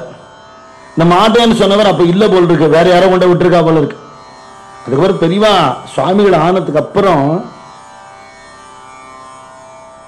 இவருக்கு தெரிஞ்சு போயிடுது, நம்ம அன்னைக்கு மாட்டோம்னு சொன்னோமே அந்த பையனை தான் சுவாமிகள் ஆயிட்டார். மடத்துல என்னென்ன வண்டி இருக்குன்னு எல்லாம் காட்டுவா இல்லையா, அவளுக்கு தலை குனிஞ்சுக்கிறார் அவர். பெரியவா சிரிச்சுட்டே அவர்கிட்ட கேட்டுக்கிறார். அவர் ஞாபகம் இருக்குமோ இருக்காதோ, ரொம்ப வருஷம் அல்ல, சில மாசங்கள் தான் ஆறுது இது நடந்து. ஒரு அனுக்கிரகம் பண்ணி 7வது மாசம் அவர் சித்தி ஆயிட்டார் குரு. பெரியவா சொன்னாரா, அன்னைக்கு நடக்க முடியலன்னு சொன்ன போது இந்த வண்டியில ஏறலாமான்னு கேட்டது, மடத்துக்காராதான் வண்டியில ஏறலாம்னு நீங்க சொல்லிட்டு, உங்க நிலையில அது சரிதான். இப்ப இன்னைக்கு வண்டி உள்பட மடம் உள்பட எல்லாம் நம்மளுதுன்னு ஆயிடுத்து. ஆனா சக்கரம் வச்ச வண்டியில ஏறுறதுல நான் பிரதிஜை பண்ணிட்டேன், இனிமேலும் ஏற முடியாதுன்னாராம். பல்லக்கில்தான் கொஞ்ச நாளைக்கு போயிட்டு இருந்தா, அப்புறம் பூரா நடதான். சக்கரம் வச்ச வண்டியில ஏறுறதுலன்னு சங்கல்பம் பண்ணி விட்டாராம். அதான் அந்த வண்டியில அப்பவும் ஏறல அப்படின்னு சொல்றான். ஒரு 11 வயசு இருக்கும்போது திண்டிவனத்துல ஒரு ஸ்கூல் பையனா இருக்கிற காலத்திலேயே ஒரு பாட்டி சீடை முறுக்கெல்லாம் பண்ணி வித்துட்டு இருந்தாங்க. அந்த பாட்டிட்ட வாங்கி சாப்பிடுவார் போல் இருக்கு இந்த பையன். நல்லா ஸ்ரத்தையா பண்ணுவா, நன்னா இருக்கு பாட்டிட்ட, ரொம்ப கம்மியான விலை கொடுக்குறான்னு சொல்லி ஒரு பேட்மிண்டன் விளையாடுவார். நிறைய பசங்க ஃப்ரெண்ட்ஸ் உண்டு இருக்கு, எல்லாரையும் சேர்த்து விட்டுட்டார். ஆனா எல்லாரும் வந்து பாட்டிட்ட வாங்கி சாப்பிட ஆரம்பிச்சுட்டான். பாட்டிட்ட ஒரு டீல் போட்டாராம், என் மூலமா உனக்கு நிறைய பிசினஸ் ஆகுது, எனக்கு காசு வேண்டாம், கமிஷனா கொஞ்சம் சீடையும் முறுக்கும் கூடன்னு கேட்டாராம். அதெல்லாம் தரமாட்டேன் போடா அப்படின்னு சொல்லலாம் பாட்டி. தரமாட்டேன், நிஜமாவே தரமாட்டேன், இனிமேல் அவன் கடைக்கு வரமாட்டேன், வராட்டா போயேன் உன்னை பூர்ணகுமம் வச்சு கூப்பிடுன்னு நினைச்சுட்டு இருக்கியோ அப்படின்னாலாம். நீ கூப்பிடதான் போற பாரு. சரிதான் போலான்னு விட்டா. ஒரு குழந்தை பேசுறதா தான் நினைப்பா. எந்த குழந்தை இப்படி பதில் சொல்லணும், பூர்ணகுமம் வச்சு கூப்பிட போறேன்னு இல்லையா? சாதாரண குழந்தையால பதில் சொல்ல முடியுமா? அப்படி சுவாமிகளாவே ஆயிட்டார். நான் காலக்கிரமத்துப்படி சொல்லல, அவகாசத்தை உத்தேசிச்சு லீலையா தோன்றதை சொல்லிட்டே வரேன். காலக்கிரமமா தனியா சரித்திர பெரியவாள் உபன்யாசம் பண்ணியிருக்கேன். இப்ப அதுக்கு அவகாசம் இல்லை. காமகோட்டி பெரியவா வரான்னு தெரியும், சுவாமிகளா போனது நம்ம சுவாமிநாதன் தாங்கிறதும் தெரியும். எல்லார் வீட்டு வாசலையும் பூர்ணகுமம் கொடுக்கிறாராம். இந்த பாட்டி என்ன பண்ண, ஒரு வைதிகரை கூப்பிட்டு, காமகோட்டி பெரியவா வராளா, நான் போய் பூர்ணகுமம் கொடுத்தா நன்னா இருக்காது, எங்காவது வாசல நீங்க கொடுங்க அம்மா, உங்களுக்கு தட்சணை தரேன், அதனால என்னன்னு வந்துட்ட. பல்லக்குல சுவாமி வர்றதை இங்க இருந்து பாக்குறான். அந்த சாமிநாதனா தெரியல, சுவாமியா நாதனா தெரியுது. ஜோதியமயமா ஜொலிக்கிறாரா. இங்க விளையாடிட்டு இருந்த பையனா அது தெரியலையேப்பா. ஜனும ஜனும கே சம்சய பவ பய தாப மிட்டாய நஜோரே ब्रह्मानंद दास दास नको ब्रह्मानंद दास दास नको शरण कमल निपताय रजो शरण कमल निपताय रजो कमल निपताय रजो चरण कमल निपताय रजो आज सखी मेरे सद्गुरु मेरे मन में आनंद भयो.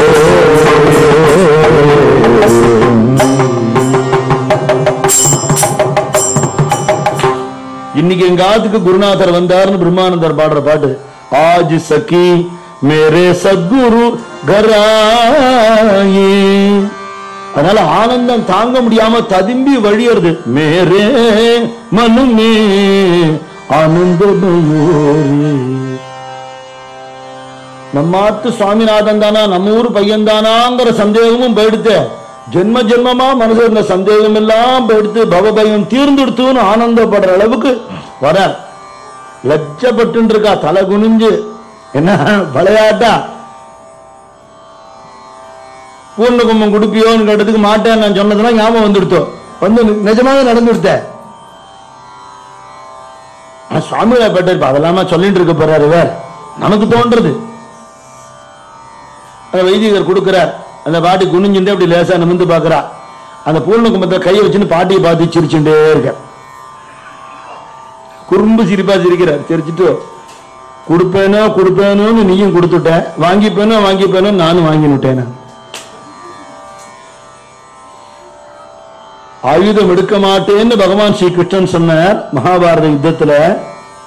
அவன் ஆயுதம் எடுக்க வைக்கிறேன்னு பீஷ்ம சபதம் பண்ணினார். தத்வா ஸ்வதர்மம் ஆஸ்ரித தயயா பீஷ்ம பிரதிஜ்ஞா பரிபாலனம். கிருஷ்ணன் பார்த்தாரா, என் சபதம் பொய்ச்சு போனா பரவாயில்ல, என் பக்தன் சொந்து பொய்க்கப்படாது. அப்படி தேர் சக்கரத்தை அப்படி எடுத்துட்டாராம். ஆயுதம் ஹதோ பீஷ்மான்னு எடுத்துட்டாராம். அது மாதிரி பெரியவா என்ன பண்ணார், என் சபதம் போனா பரவாயில்ல, அவ சபதத்தை விட்டுட்டு நீ கொண்டு நிக்கிறாள், இதுக்கு அனுகிரகம் பண்ணணும்னு வாங்கி அனுகிரகம் பண்ணினாலும். திண்டிவனம் ஊரே திரண்டு வருது. என்னன்னா நம்ம சுவாமிநாதன் சுவாமிகள் ஆயிட்டாருன்னு பாக்குறதுக்கு. பள்ளிக்கூடத்தை படிச்ச பசங்கள்லாம் வந்தா, பழைய மாதிரி பேச முடியுமோ முடியாதோன்னு ஒரு பயம். வாத்தியார்கள்லாம் வந்தா, பாதிரியார்கள்லாம் வந்தா, எல்லாத்தையும் இன்முகத்தோடு பேசி அவ்வளவு பேருக்கும் பிரசாதம் கொடுத்து இந்த சுவாமிநாதன்கிற நட்பையும் விடல, குருநாதன்கிற ஸ்தானத்தையும் விடல. அதுதான் டிப்ளமசி. பெரியவாவோட சரித்திரம் போல பார்த்தீங்கன்னா எந்த ஒரு விஷயத்தையும் அவர் டீல் பண்ணும்போது பார்த்தா அந்த டிப்ளமசி ரொம்ப அழகா இருக்கும். நாசுக்கா தன்னுடைய ஸ்தானத்தையும் விட மாட்டார். ஆனா எதிராளி மனசும் நோகாதபடிக்கு கொண்டு போறதுக்கு அவருக்கே கைவந்த கலையான ஒரு விஷயம்.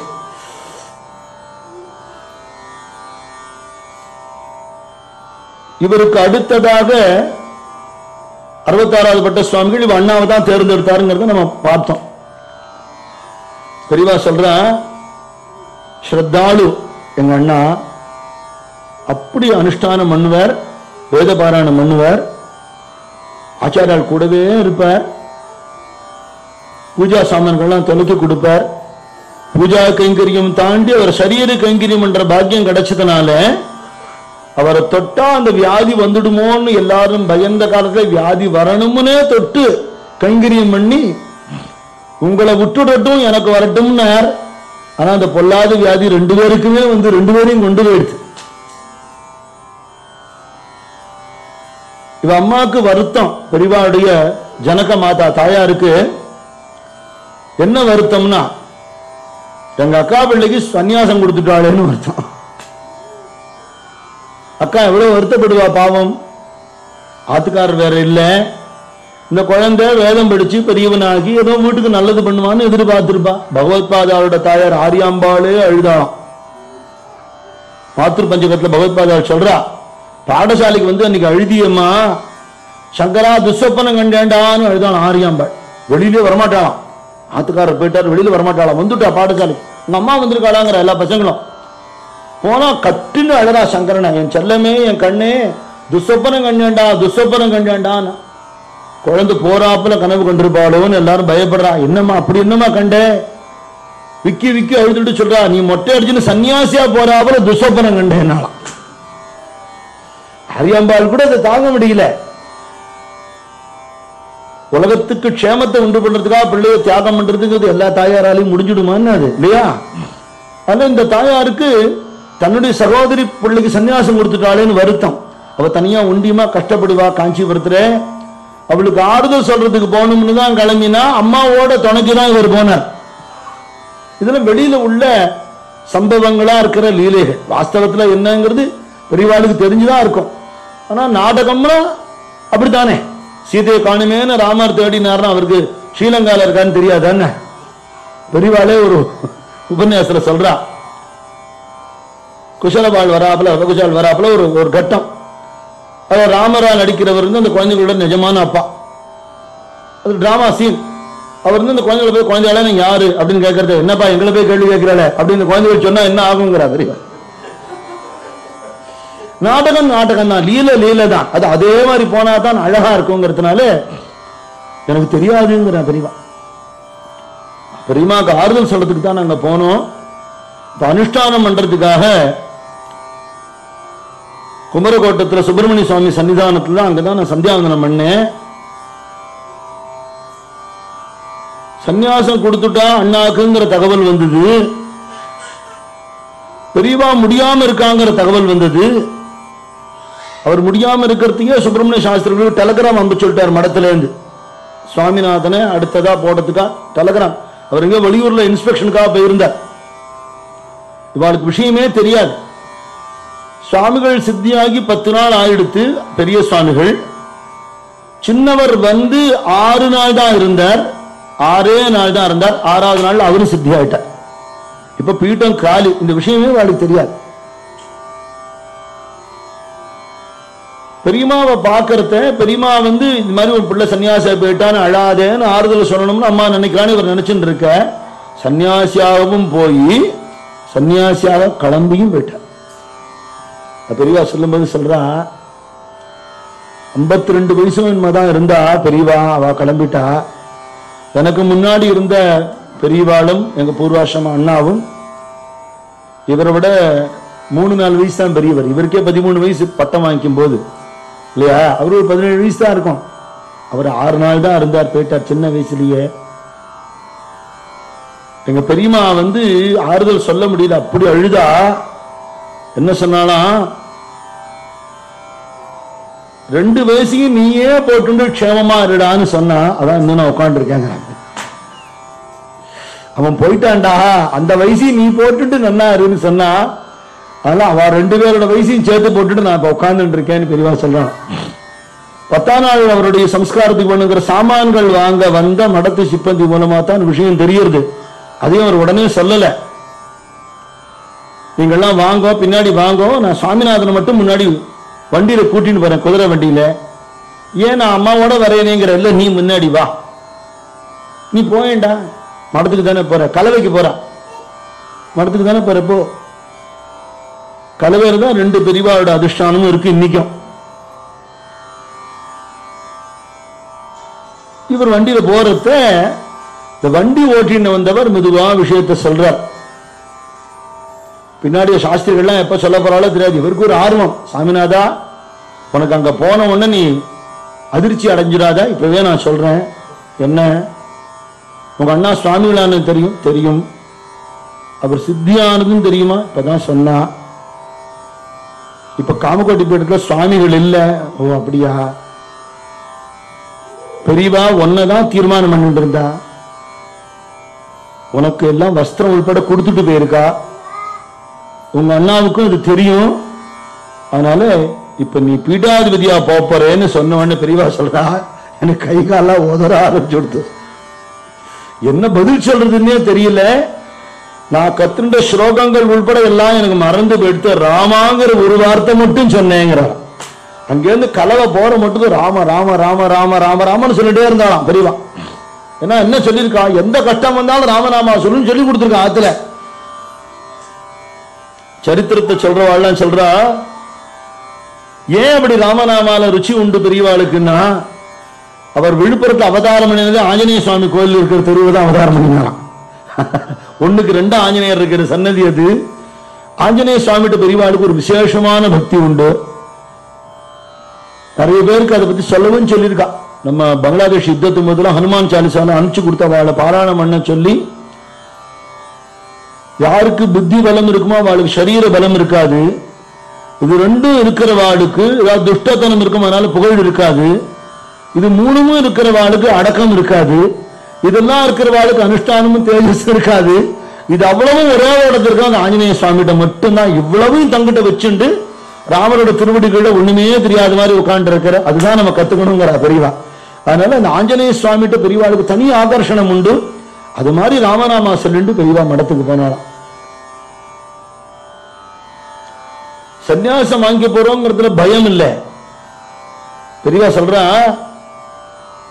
மனசுல என்ன பதிஞ்சிருந்ததுன்னா, சின்ன வயசுல இருந்தே சங்கராச்சாரிய சுவாமிங்கிறவ பூஜையில பிள்ளையார், முருகன், பரமேஸ்வரன், அம்பாள், மகாவிஷ்ணுன்னு பூஜை பண்ற அந்த ஸ்தானத்துல உள்ளவா அப்படின்னு தான் சொல்லி கொடுத்துருக்கா. அந்த ஸ்தானத்துக்கு நம்பலாம், நம்ம வேதாத்தியனம் பண்ணலையே, நமக்கு ஒன்றும் தெரியாது, இப்படியெல்லாம் நினைச்சு நான் பயந்துட்டேன். சங்கராச்சாரிய சுவாமியோட சாதாரண விஷயமா? பெரியவா அவதாரம் பண்ணின அந்த வருஷத்துல தான் 66வது வட்டம் பெரியவா அத்வைத வேதாந்தத்துக்கு ஒரு சபை நிறுவினர். ஏகப்பட்ட பண்டிதாள்லாம் கலந்துக்கக்கூடிய ஒரு பெயர்பட்ட பீட்டம். எனக்கு அந்த வித்யுத் கிடையாது அப்படிலாம் பயந்தேனா, மடத்துக்குள்ள போறத அந்த 2 அதிஷ்டானத்தை பிரதட்சணம் பண்ண சொன்னா, உள்ள போய் பிரதட்சணம் பண்ண உடனேயே பயம் போயிடுத்து. பயம் போயிடுத்து. உங்களோட பீட்டத்துல தான் என்ன உட்காந்து வைக்க போறா, பவசங்கர தேசிகமே சரணம், பகவத்பாதால சரணாகதி பண்ணிட்டேன். சொல்லும்போது சொல்ற, அன்னிலேந்து இன்னி வரல அவர் தான் உள்ள இருந்து வழி நடத்துறார். ஏதோ ரொம்ப சரியில்லைன்னு சொல்ல முடியாதபடிக்கு நானும் நடத்திவிட்டேங்கிறான். எப்படி இருக்கு அழகான வார்த்தை, அடக்கத்துல சொல்ற வார்த்தை. பகவத்பாதாலே தான் ஆச்சாரியால் அப்படின்னு அத்தனை பக்தாளும் ஒரு சேர ஒத்துக்கக்கூடிய ஒரு விஷயம். இது பக்தாள்லாம் சொல்றது ஆச்சரியம் இல்லை. பெரியவா யாரோட வாக்கு, தன்னுடைய வாக்குனாலேயே யாரை பத்தி, தாத்தா சுவாமிகள் எங்களை விட ரொம்ப பெரியவா, அவர் வேதவியாசர் அப்படின்னு சொல்லியிருக்கார். ஞானானந்த சுவாமி பத்தி அவர் சொல்லியிருக்கார், சாட்சாத் ஆதிசங்கர பகவத்பாதாலே இந்த ரூபத்துல வந்திருக்கார் ஞானானந்த சுவாமி வாக்குனாலேயே சொல்லி புஸ்தகத்திலேயே இருக்கு. அப்படின்னா அதுதான பிரமாணம் இல்லையா? ஒரு குருன்னு ஒருத்தர் பக்கத்துல இருந்து ஒரு சிஷ்யனை செதுக்கி கொண்டு வரணும். பெரியவாளே சொல்றா, குருநாத்தாளுங்கிறவ சூக்ஷ்மமா ஆயிட்டா.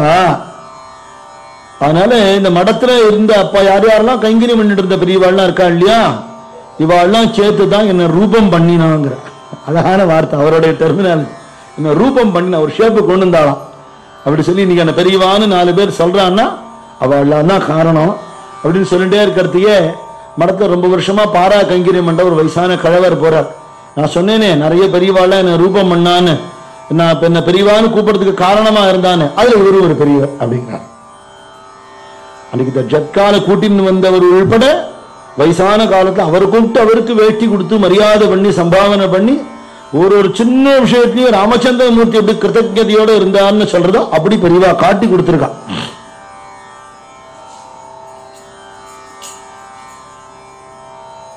சாந்தா மகாந்தோ நிவசந்தி சந்தஹ வசந்தவத்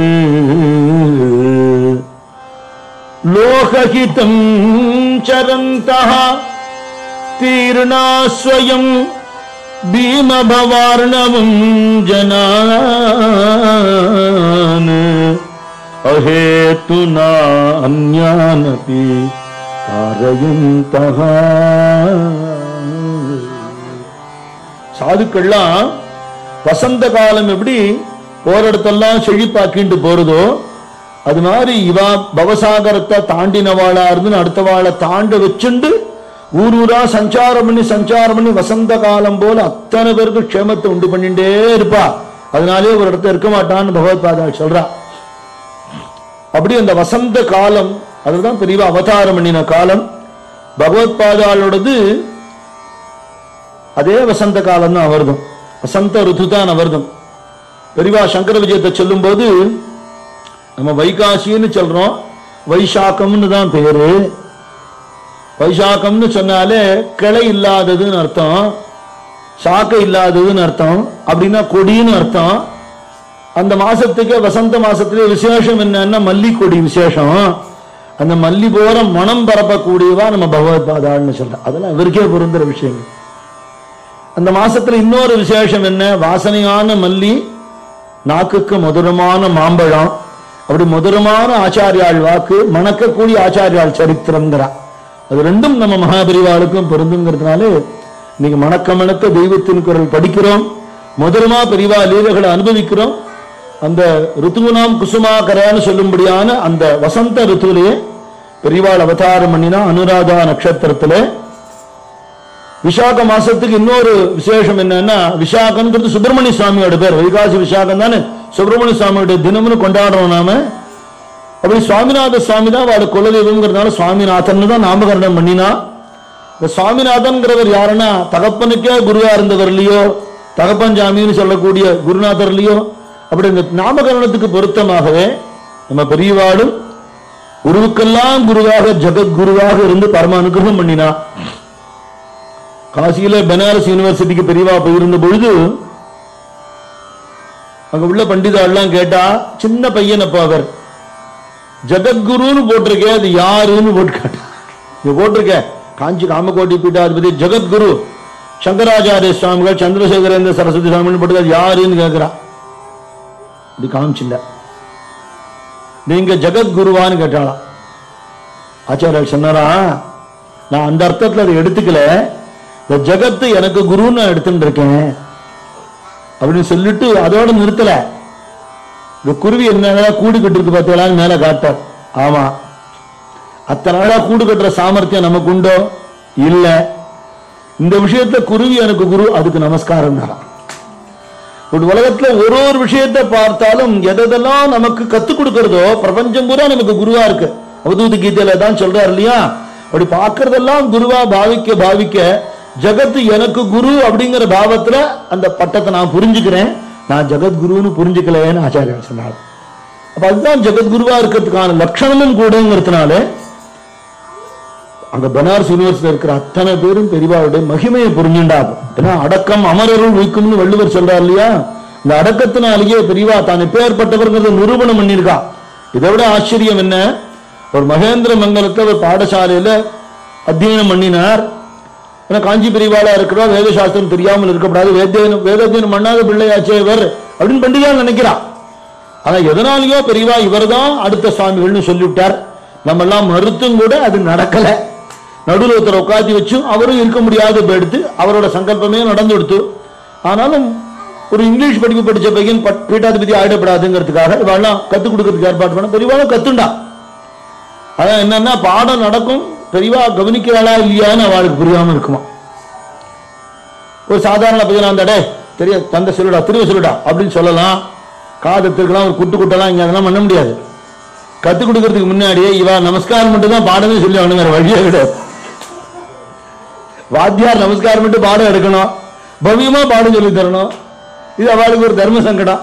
சரி பரவாயில்ல, நல்லா கேட்டுக்கிறாருன்னா பரவாயில்ல, தெரியல அவன் மனசுல என்ன பாவனை தோன்றனா, என்ன இருந்தாலும் முறைப்படி சம்ஸ்கிருதமோ வேத வித்தியோ இல்லாத பிள்ளைக்கு நம்ம சொல்லித்தரோம், சரியா இருக்கோம் இல்லையோ நம்ம பதில் சொல்லவும் முடியாது. இந்த பையன் சரியா படிக்கணும்னு சொல்ல முடியுமா? சுவாமிகளா கேட்டார்.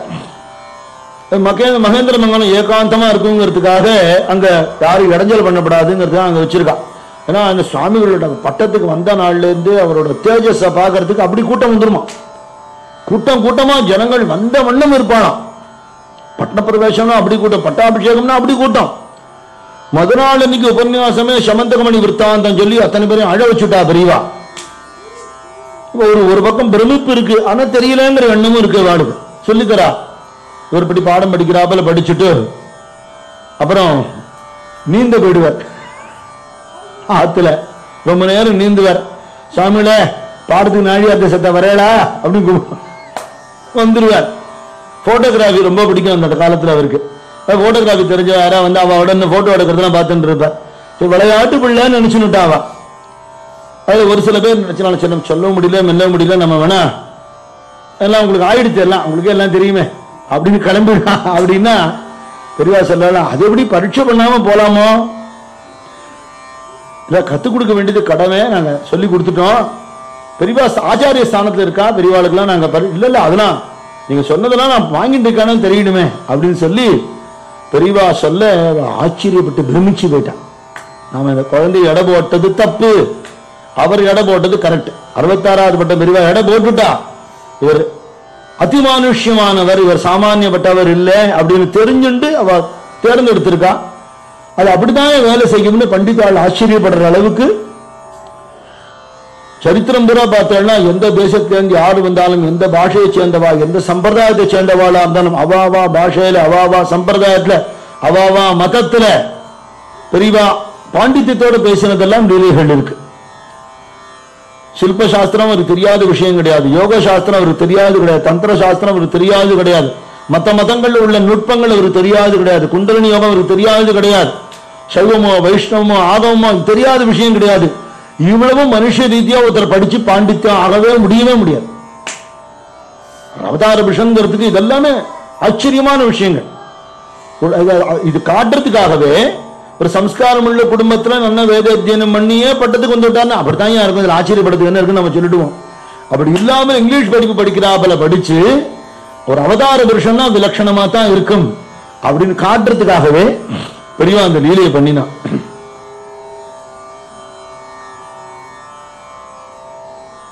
இந்த காலகட்டத்தில்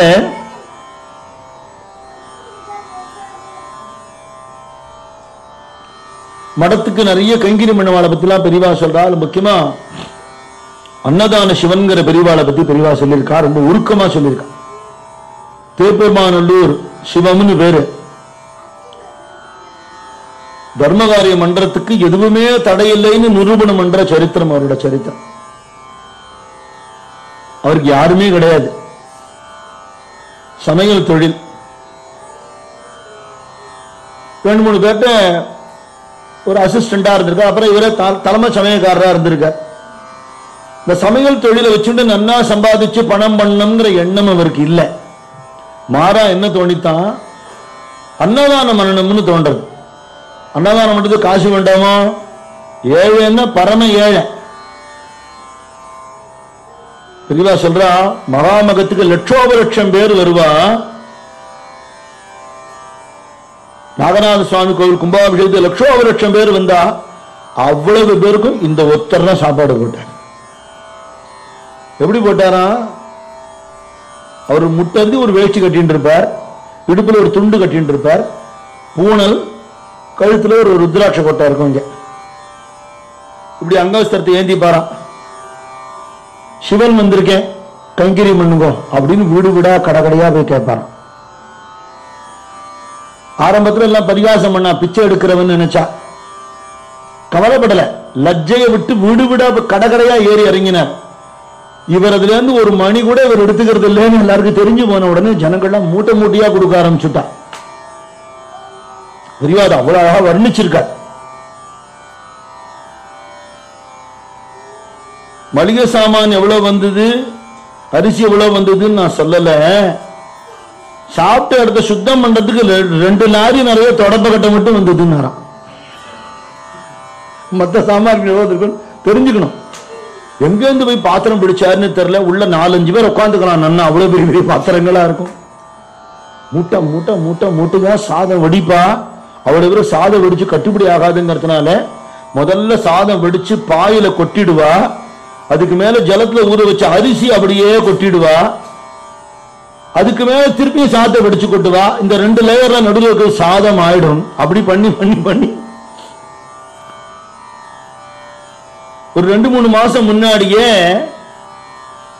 பாலை வாங்கி காய்ச்சி உரக்குத்தி மர பீப்பால அடைச்சு குளத்துக்குள்ள உருட்டி விட்டுருவாராம். அரக்கு சீல் வச்சு. ஃப்ரிட்ஜ் எல்லாம் கிடையாது இல்லையா.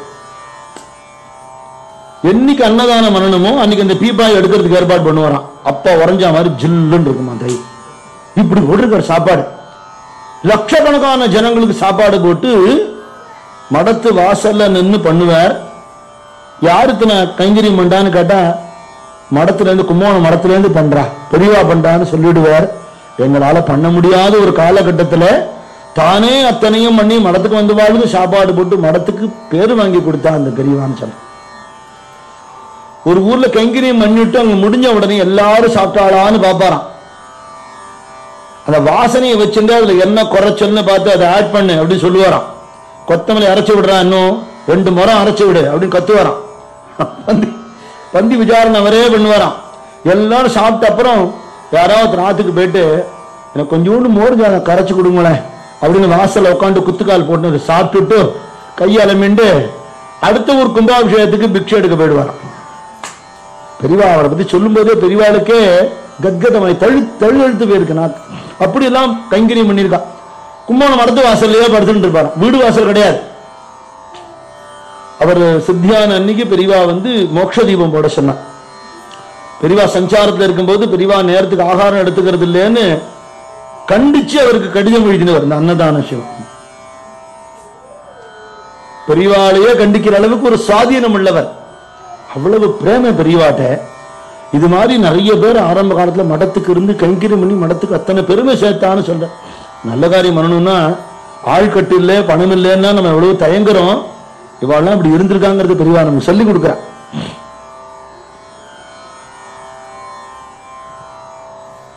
ஒரு பாட்டி, வயசான பாட்டி வந்தாலாம் பெரியவாட்ட. வடா வத்தெல்லாம் பண்றவ.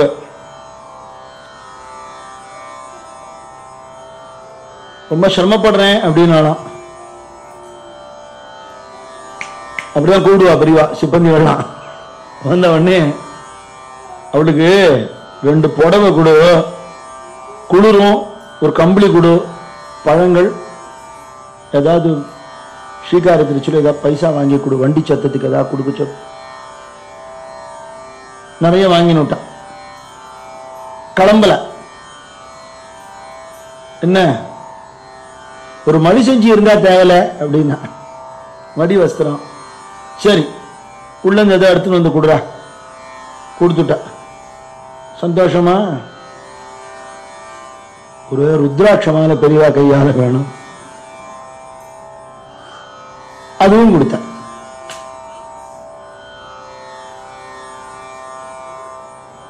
ஜபமாலை தந்த சத்குருநாதா திருவாவினன்குடி பெருமாளின் அருணகிரிநாதர் பாடல். அப்படி பெரியவா கையால வாங்கினுட்டா. போருமா? இன்னும் ஒரே ஒரு விஷயம். என்ன வேணும் சொல்லு. இததான் முதல்ல சொல்ல வந்தேன். பெரியவாட்டு சொல்றதுக்கு பயமா இருக்கு. என்ன பயம் சொல்லு. ரொம்ப மடியா அப்பா விட்டு கொண்டு வந்திருக்கேன், கருடாமணி கொண்டு வந்திருக்கேன். பெரியவா ஏத்துண்டா சந்தோஷப்படுவேன். அன்னபிட்சையே வரப்ப சாப்பிடுறத நிறுத்தின காலம் அது. இது வடாத்தையும் வத்தில வச்சு என்ன பண்றது? ஆனா பெரியவா யார் மனசையும் நோக்க விட மாட்டான். பெரியவா சொல்றா, இந்த லோகம் நன்னா இருக்கணும்னா தர்மம் நன்னா இருக்கணும், தர்மம் நன்னா இருக்கணும்னா வேதம் நன்னா இருக்கணும், வேதம் நன்னா இருக்கணும்னா அதை படிக்கிற குழந்தைகள் நன்னா இருக்கணும். இன்னைக்கு இங்கிலீஷ் படிப்பு படிச்சா கம்பெனியில் போய் உத்தியோகம் பார்த்தா நிறைய சம்பளம் வருங்கிற காலகட்டத்தில் என் வார்த்தையை நம்பி எத்தனை பேர் குழந்தைகளை கொண்டு விடுறா பாடசாலையில. சின்ன காஞ்சிபுரத்துக்கு பாடசாலைக்கு போயிட்டு இந்த கருவடா அப்பளம் எல்லாம் கொடு, அந்த குழந்தைகள்லாம் சாப்பிட்டு எவ்வளவு நாளா வச்சோ பாவம். சமயக்காரரை கூப்பிட்டு பொறிச்சு போட சொல்லு, அவ சாப்பிட்டா நான் சாப்பிட்டாப்ல.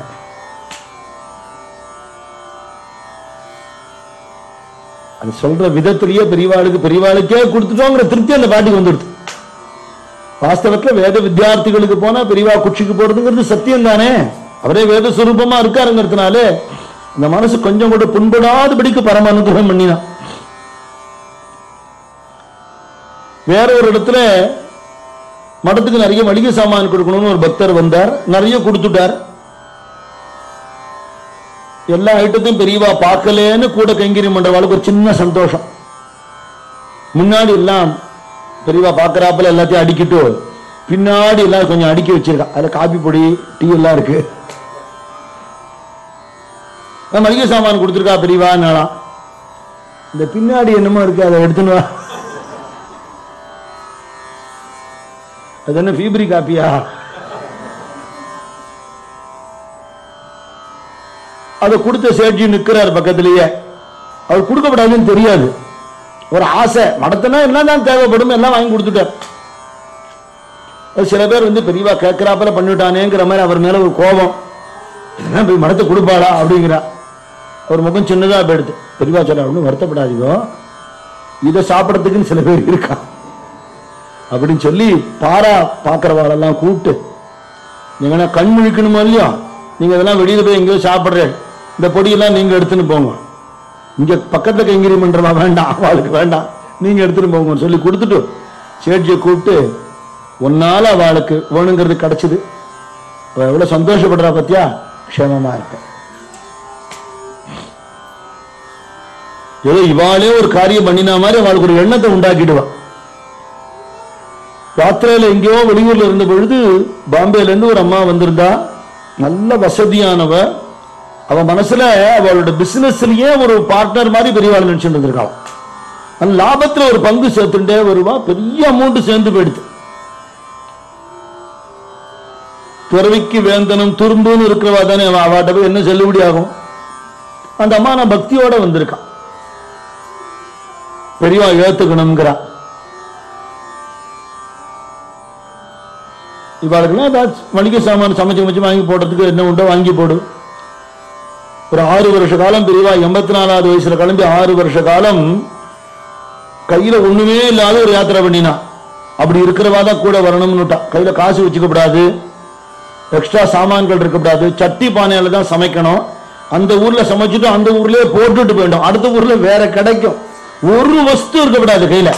அப்படி யாருக்கு சம்மதமோ எந்த நேரத்தில் கிளம்புவான்னு சொல்ல முடியாது. அர்த்தராத்திரி கிளம்புவா, வெடிகார்த்தால கிளம்புவா. ஒரு சன்னியாசி, பரிவிராஜக சன்னியாசி எந்த கட்டுப்பாடும் கிடையாது, அது மாதிரி இருப்பா பெரியவா. அதுக்கு சம்மதிச்சவா மட்டும்தான் வர முடியும்னா, அதுக்கு சம்மதிச்சு பெரியவாவோட இருக்கிற பாக்கியம் போற, என்ன கஷ்டப்பட்டாலும் அது கஷ்டமே இல்லைங்கிற பக்தி இருக்கிறவா மட்டும்தான் பெரியவாவோட போக முடியும். மட்டும்தான் இருக்கிறவா போனா. அவளுக்கு என்ன வேணுமோ சாமான் வாங்கி போடுவேன். அப்படின்னா என்ன அர்த்தம்னா, அடுத்த ஊருக்கு இவதான் தூக்கின்னு போகணும், அதனால கொஞ்சமா தான் வாங்கிக்கணும், நிறைய எல்லாம் வாங்கிவிடாது. வாங்கி போட்டுட்டா. அப்பவும் பணம் நிறைய இருக்கு. ஏதாவது பெரியவா சொன்னா தேவையில்ல, கைங்கரியம் பண்ணணும் பெரியவாளுக்கு, இரு வருத்தப்படாத, அதெல்லாம் செலவு இருக்கு, ஆள் வரும் அப்படின்னு. சத்து கழிச்சு ஒரு ஆள் வந்தார், பேச முடியாம நமஸ்காரம் பண்ணி அழுதுண்டே இருக்க. என்ன பெரியவா, சாமி ரொம்ப கஷ்டப்படுறேங்க, அதான் அடர்த்தியே தெரியாத, என்னன்னு சொல்லு. கடன் வாங்கிட்டேன், வியாபாரத்தை நஷ்டமாயிடுத்து, சரி கட்டுள்ளான்னு மேல மேல வாங்கிட்டே இருந்துட்டேன். நல்ல வேலையா ஒரே ஆள்கிட்ட தான் வாங்கினேன், திருப்பி கொடுக்க முடியல, வட்டிக்கு மேல வட்டின்னு சேர்ந்து போயிடுத்து. உயிரோட இருக்கிறதா வேணாமாங்கிற அளவுக்கு குடும்பத்துல குழப்பம் வந்துடுத்து. நம்ம ஊருக்கிட்ட சுவாமி வந்திருக்கான்னு கேள்விப்பட்டு பெரியவாளை பார்க்க வந்தேன், எனக்கு அனுகிரகம் பண்ணுங்கன்னு அழற. நீ மட்டும்தான் வந்திருக்கியா? இல்ல, கடங்காரனு பின்னாடியே வந்திருக்க, அங்க நிக்கலாம் வெளியில. சரி, மொத்தம் எவ்வளவு தரணும் உனக்கு தெரியுமா? அவனை கேட்டு சொல்றியா? இல்ல எனக்கே தெரியும், சொல்லு. அம்மாவன்ட்ட சொன்னார். இந்த அம்மா திரும்பி பார்த்தார். அது இருக்கா? இருக்கு.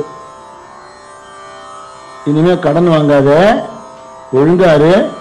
பகவானுக்கு எத்தனை கருணை பத்தியா? நீ இப்படி வரப்போறேன்னு தெரிஞ்சு இதுக்கு கொடுக்கறதுக்கு யாரோ ஒரு அம்மாவை அனுப்பிச்சிருக்காரு.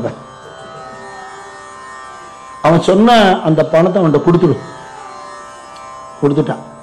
கடன்காரன்ட்ட கொடுத்துட்டு வா, போ, அவனை அனுப்பிச்சுட்டு வா. கொடுத்துட்டு வந்து குமுறி குமுறி அழற. முதல்ல அழுதது துக்கத்துல, இப்ப நன்றியில அழுத வருது, கதறி அழற. வரியனுக்கு உயர்நிதி வழங்குதல் போல் என்னை, வரியனுக்கு உயர்நிதி வழங்குதல் போல் என்னை வாவென்று அழைத்து அருள் அமுதளித்தீரே, வாவென்றழைத்து அருள் அமுதளித்தீரே. சரணம் சங்கர குருவே, இது தருணம் கருணை புரிவாய் குருவே, ஜெகத்குருவே. சரணம் சங்கர குருவே, சங்கர குருவே.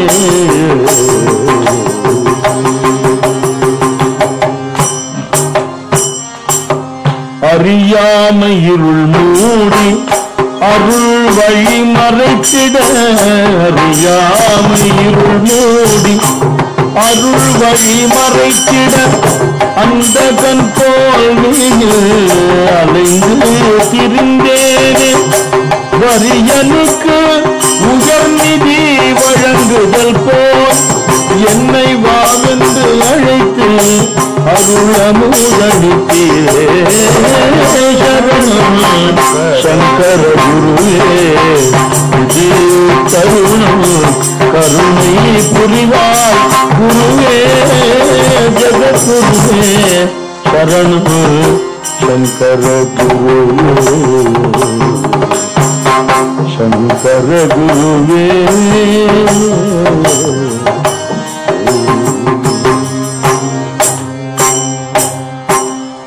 நினைச்சு பார்த்திருக்க முடியாதபடிக்கு ஒரு ஆனந்தம் இருக்கு. போயிட்டு வான்னு சொல்லி பிரசாதம் கொடுக்காம இல்லையா? இல்லையா? அந்த அம்மா கூப்பிட்ட, பாக்கி எவ்வளவு இருக்குன்னு. ரெண்டு விதமான அனுகிரகம். இவர் குடும்பத்துல கஷ்டத்தை தீர்க்கிறார். இன்னொன்னு, நான் வாங்கிக்கல யாருக்கோ கொடுத்துட்டேன்னு நினைக்காத, அதுவும் நான் தானே காட்டேன். அதான் நிஜமான அத்வைதம்ங்கிறது. என்ன இல்லையா? ஒத்தத்தரோட சுகதுக்கமும் தன்னதுன்னு யாரு உணர்றாளோ அவாதான பிரம்மஞானியா இருக்க முடியும். பாக்கி பணத்தை அவர்கிட்ட கொடுத்துரு. எதிர்பார்க்கவே இல்லை. கடனை தீர்த்துட்டிய, நாளில இருந்து என்ன பண்ணுவ? எடுத்துன்னு போ, குடும்பம் நடக்க வேண்டாமா, க்ஷேமமா அப்படி சொல்லி இந்த அம்மாட்ட, உன்னால ஒரு குடும்பம் நன்னா இருக்க பத்தியா? அவளுக்கு ஒரு சந்தோஷம். இதுல எதிரியுமே தனக்கு சம்பந்தமே இல்லாத மாதிரி நடந்துருவான். பெரியவாவுடைய ஒரு அற்புதமான விஷயம் அது. எத்தனை ஜனங்கள் அவளுடைய அவதார காலத்தை அவளை போய் தரிசனம் பண்ணிருக்கா, எத்தனை விதமான தாபங்களை எப்படியெல்லாம் தீர்த்து வச்சிருக்கான்னா, ராமாயண நவாகமும் பாகவத சத்தாகமும் சேர்த்து 9, 7, 16 நாள் சொன்னா கூட முடிக்க முடியாது. அவ்வளவு அற்புத லீலை. சாம்பிளா கொஞ்சம் தான் நம்ம பார்க்க முடியும். காலகட்டங்கள் நமக்கு டைம் ரொம்ப ரெஸ்ட்ரிக்டடா இருக்கிறதுனால பால்ய லீலை எடுத்துன்னா அது தனி அழகு. அதுக்கு சஞ்சாரம் பண்ணி ஒரு இடத்துல தர்ம பிரச்சாரம் பண்ணது தனி அழகு. ஒரு இடத்தையும் ஒரு விதமான பகவான் கீதையில சொல்றது போல ஆர்த்த பக்தாள், அர்த்தார்த்த பக்தாள், ஜிக்யாசுவா இருக்கிறவா, முமுக்ஷுவா இருக்கிறவா, அத்தனை பேருக்கும் அந்தந்த நிலைமையில அனுகிரகம் பண்ணி தான் பகவான் அவதார புருஷன்கிறத உத்தத்தர் ஹிருதயத்திலே ஸ்தாபிச்சிருக்கா பெரியவா. சம்ஸ்கிருத கல்லூரியில் இருக்கிறத ஒரு அம்மா வந்து அழுதா. ரொம்ப நேரம் அழுத உடனே பெரியவா பொறுமையா இருக்கா. ஆசுவாசமான உடனே இப்ப சொல்லு என்ன? உள்ள போயிட்டான். சரி, என்னாச்சு? படிச்சுட்டு இருந்தான் காலேஜில், இடம் வயசு, ரயில் அடிபட்டு செத்து போயிட்டான். அதுக்கப்புறம் பேச முடியாது, திருப்பி கதறி கதறி அழறா. புத்திர சோகம் ரொம்ப பயங்கரமானது இல்லையா? வயசு பையன் போயிட்டான்னா. பொறுமையா இருந்தா பெரியவா. வைதிகாலெல்லாம் கேட்டேன், ஏதோ சாந்தி பண்ணணும் ஹோமம் பண்ணணும்னு சொல்றா. பண்றதுக்கு வசதி இருக்கு, அதுல நம்பிக்கை இல்லாமல் இல்லை. ஆனா இது போய் சேர்ந்து அவன் க்ஷேமமா இருப்பானான்னு எனக்கு ஒரு எண்ணம் இருக்கு. பெரியவா சொன்னா பண்றேன். அவாத்துல யாரும் எடுத்து பண்றதுக்கு இல்லையோ, என்ன நிலைமையோ பெரியவாளுக்கு தெரியாது, சொல்ல வேண்டாம். வசதி இருக்கிறவா. பெரியவா ரொம்ப நேரம் கண்ண மூடி இருந்தா. உனக்கு அதெல்லாம் வேண்டாம், நீ சாந்தி ஹோமம்லாம் பண்ணணுங்கிறது இல்ல. உன்னை பண்ணையில வேலை செய்யற ஆட்கள்லாம் இருக்கா இல்லையா, நல்ல வெய்ய காலமா இருக்கு, நீர்மோர் கரைச்சு எல்லாருக்கும் கொடு. ஒத்தொத்தருக்கும் கொடுக்கறத உன் குழந்தைய மனசால நினைச்சுன்னு கொடு. அவனுக்கு என்ன உண்டோ கிடைச்சிடும்னு சொல்லிட்டாங்க. அவளால பண்ண முடிஞ்ச சுலபமான பரிகாரம், என் குழந்தைக்கு நல்ல விதி கிடைச்சிடும்னு ஜெகத்குரு சொல்லிட்டாரே, அது சந்தேகப்பட முடியாது. அதனால இப்ப கிருதஜ்ஞனால, நன்றினால திருப்பி விக்கி விக்கி அழுதுட்டு நமஸ்காரம் பண்ணினா, நமஸ்காரம் பண்ணி நிமிர்ந்து பாக்குறா, பெரியவா கண்லேருந்து ஜலம் வருதான். அச்சோ, அவரை கஷ்டப்படுத்திட்டோமே, நம்ம துக்கத்தை போய் சுவாமிகள் கிட்ட போய் கொட்டலாமா?